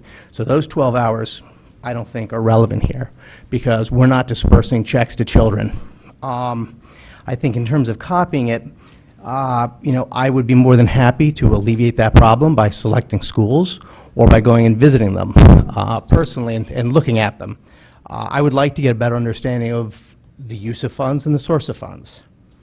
Another thing in here that I'd like to have someone address is the school activity accounts are subject to audit every year, just like the BOE general ledger, no findings have been reported. Specifically, did we ask Cohen-Resnick to look at this situation? And has Cohen-Resnick done an investigation here? Or have they audited the individual books looking at this incident specifically? Am I allowed to get a response during this? Well, why don't you finish your comments, and then Dr. Title might be able to respond Sure. to, from his perspective. Sure. So let me just leave it at that intro, get some answers, and then I can give a further response because I can go a couple of different ways on it. But I think that what I'm asking for is for some transparency into the disbursement. My understanding, I've heard, is that the money is district money, and I've also heard that it's school fund money. So I'm not sure which it is. And recognizing that 11:20 will come, so if you're done with those two comments, Dr. Title. Well, I'm going to ask Mrs. Munsell to respond to some of this. I want to make it clear that we're not denying the request. And I believe that Doreen can explain the hours that are involved. The board feels that this is worth doing, we will do it. So, Mrs. Munsell, can you explain the issue about the report or non-report with respect to Riverfield, and the audit question, I guess, and maybe discuss the nature of the documents and the hours involved and why there might need to be some redaction. Sure. I think those are the 3 points. I did the investigation. There were no findings in my investigation, so therefore there was no report. There was nothing in writing regarding the findings. It was me doing a personal investigation. And therefore, if somebody makes a request for a document that doesn't exist, it nothing can't be that fulfilled. exists, right. Okay, so there was so to summarize that point, Can I ask a question, or should I wait to the end? so, okay, so she did a review, there were no findings, she didn't create a document. Okay, that was that one. Second Second was audit. Go on, Resnick. the audit. The auditors, in their course of their normal audit the student activity accounts. Were they alerted to this situation and looked for something specific and did an investigation of their own? No. Okay. And then the last one had to do with the hours and why there might need to be redaction. Because it's not copying that was the question. It had to do with loading it into the system, 2 years back, loading some old ones into the system. 2 years back, that information would have to be retrieved, which would take some time. And then we would have to review the information, and there is information that would have to be redacted because it has it has FERPA information. Which would mean you're dispersing checks to minors. Otherwise, why would it have FERPA information? That should be coming out of central office, and that should be coming out of, you and I went through this ad nauseum with the commissioner, and there are only 3 accounts or 4 accounts that can be redacted. So unless it's hitting your general ledger under those accounts, it can't be redacted. What I'm asking for is to see the physical check register. And I will flip the pages of it because they're manual checks. I know because I've received them. I used to do set production and was reimbursed through those checks. So I'd like to flip to the registers and just look. I understand sources and uses. There may be a case in there where there's a reversal of an NSF check with a parent name and a child's name and regarding the situation or whatever. That's one thing that comes to mind. There's things in there that I believe need to be redacted. But that was not what was discussed in court, but that's okay. In terms of your investigation, I'd like to understand what you did, and I'd like to understand if the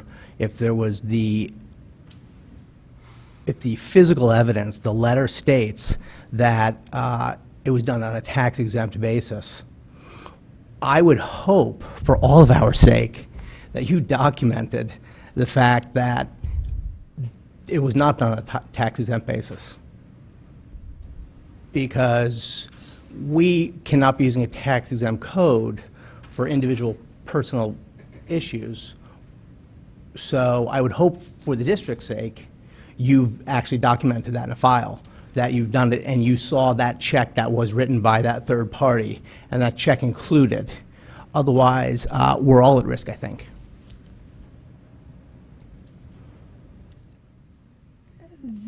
There may have been a reminder that went out as to the use of the tax-exempt form, but I had no personal record of anything associated with this in the tax exemption.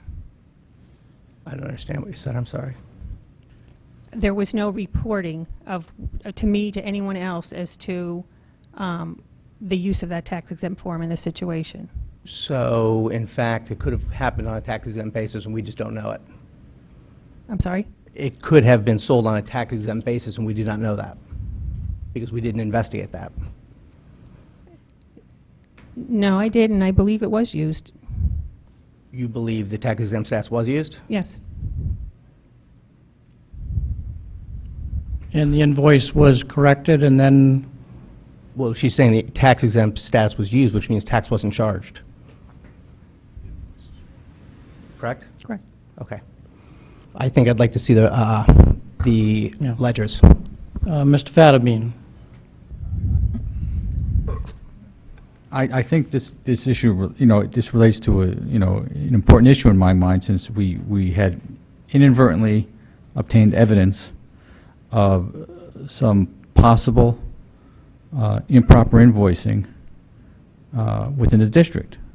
And for us to do our duty and be responsible,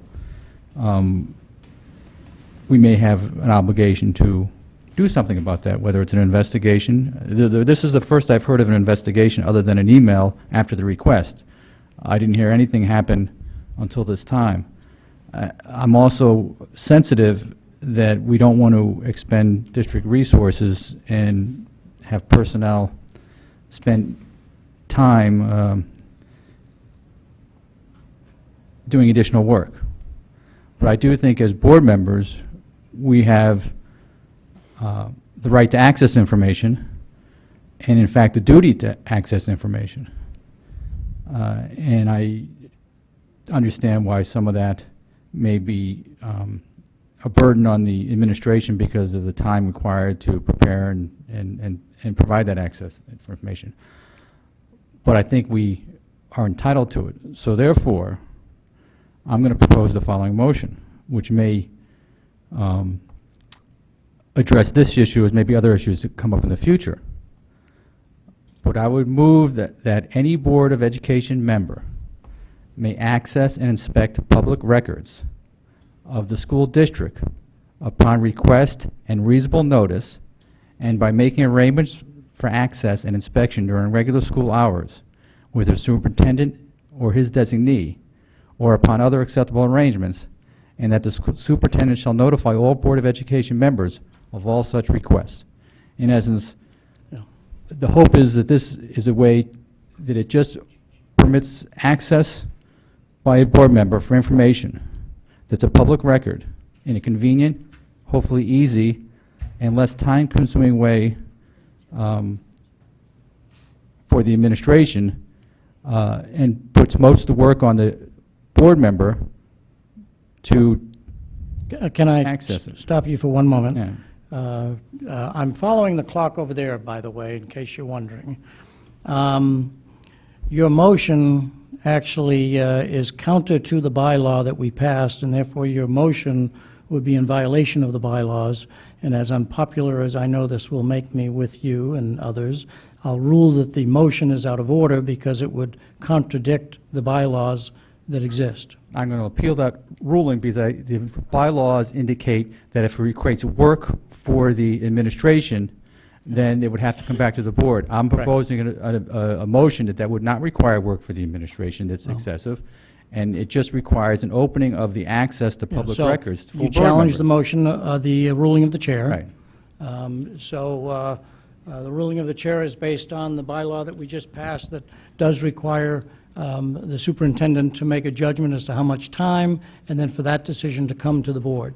My ruling is based on having a motion on the table that would violate that bylaw provision, in my judgment. The board may have a different view on that. Mr. Fattabine, do you wish to make a counter-argument, if you will, and then we'll take a quick vote?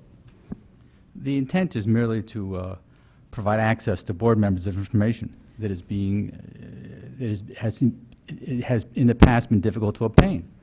There are public records, it specifically said public records, so presumably they could be accessible by any member of the public, but this is a convenient way for a board member that may require more information with no additional burden or work on the administration other than making it accessible, and let the board member do his own legwork or diligence in looking at information that is a public record.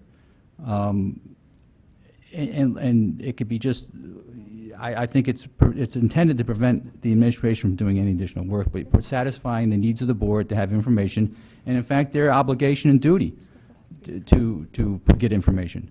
Thank So you. that's- Can I- that's- I'm think it- watching I the clock doesn't so that think we it- can... I don't think it is contradictory to the bylaws because it's intended not to require any additional work on the administration's part. All in favor of Mr., please. Yep, please do. I I guess my question with Mr. Fadabine's motion is I'm not sure how it pertains to Mr. Llewellyn's request, because Mr. Llewellyn requests 2 years' worth of check registers at all of our schools. I mean, to me, my way of thinking, if Mr. Fadabine's talking about a board member wanting to go in to check minutes or something like that, something that's easily accessible, but Mrs. Munsell just said that these check registers going back 2 years are not easily accessible. So I think there's a difference between the two. And point of And clarification, the motion motion is the is on the appeal. table to appeal, not to debate the underlying issue. So for clarification of what I'm asking for, Well, no. This is appealing a decision of the chair that Mr. Fadabine's motion is not in order because it neither relates to the specific topic that's on the agenda and it violates the bylaws. But nonetheless. 2 reasons now. Mrs. Gerber made a comment. All in favor of Mr. Fadabine's motion,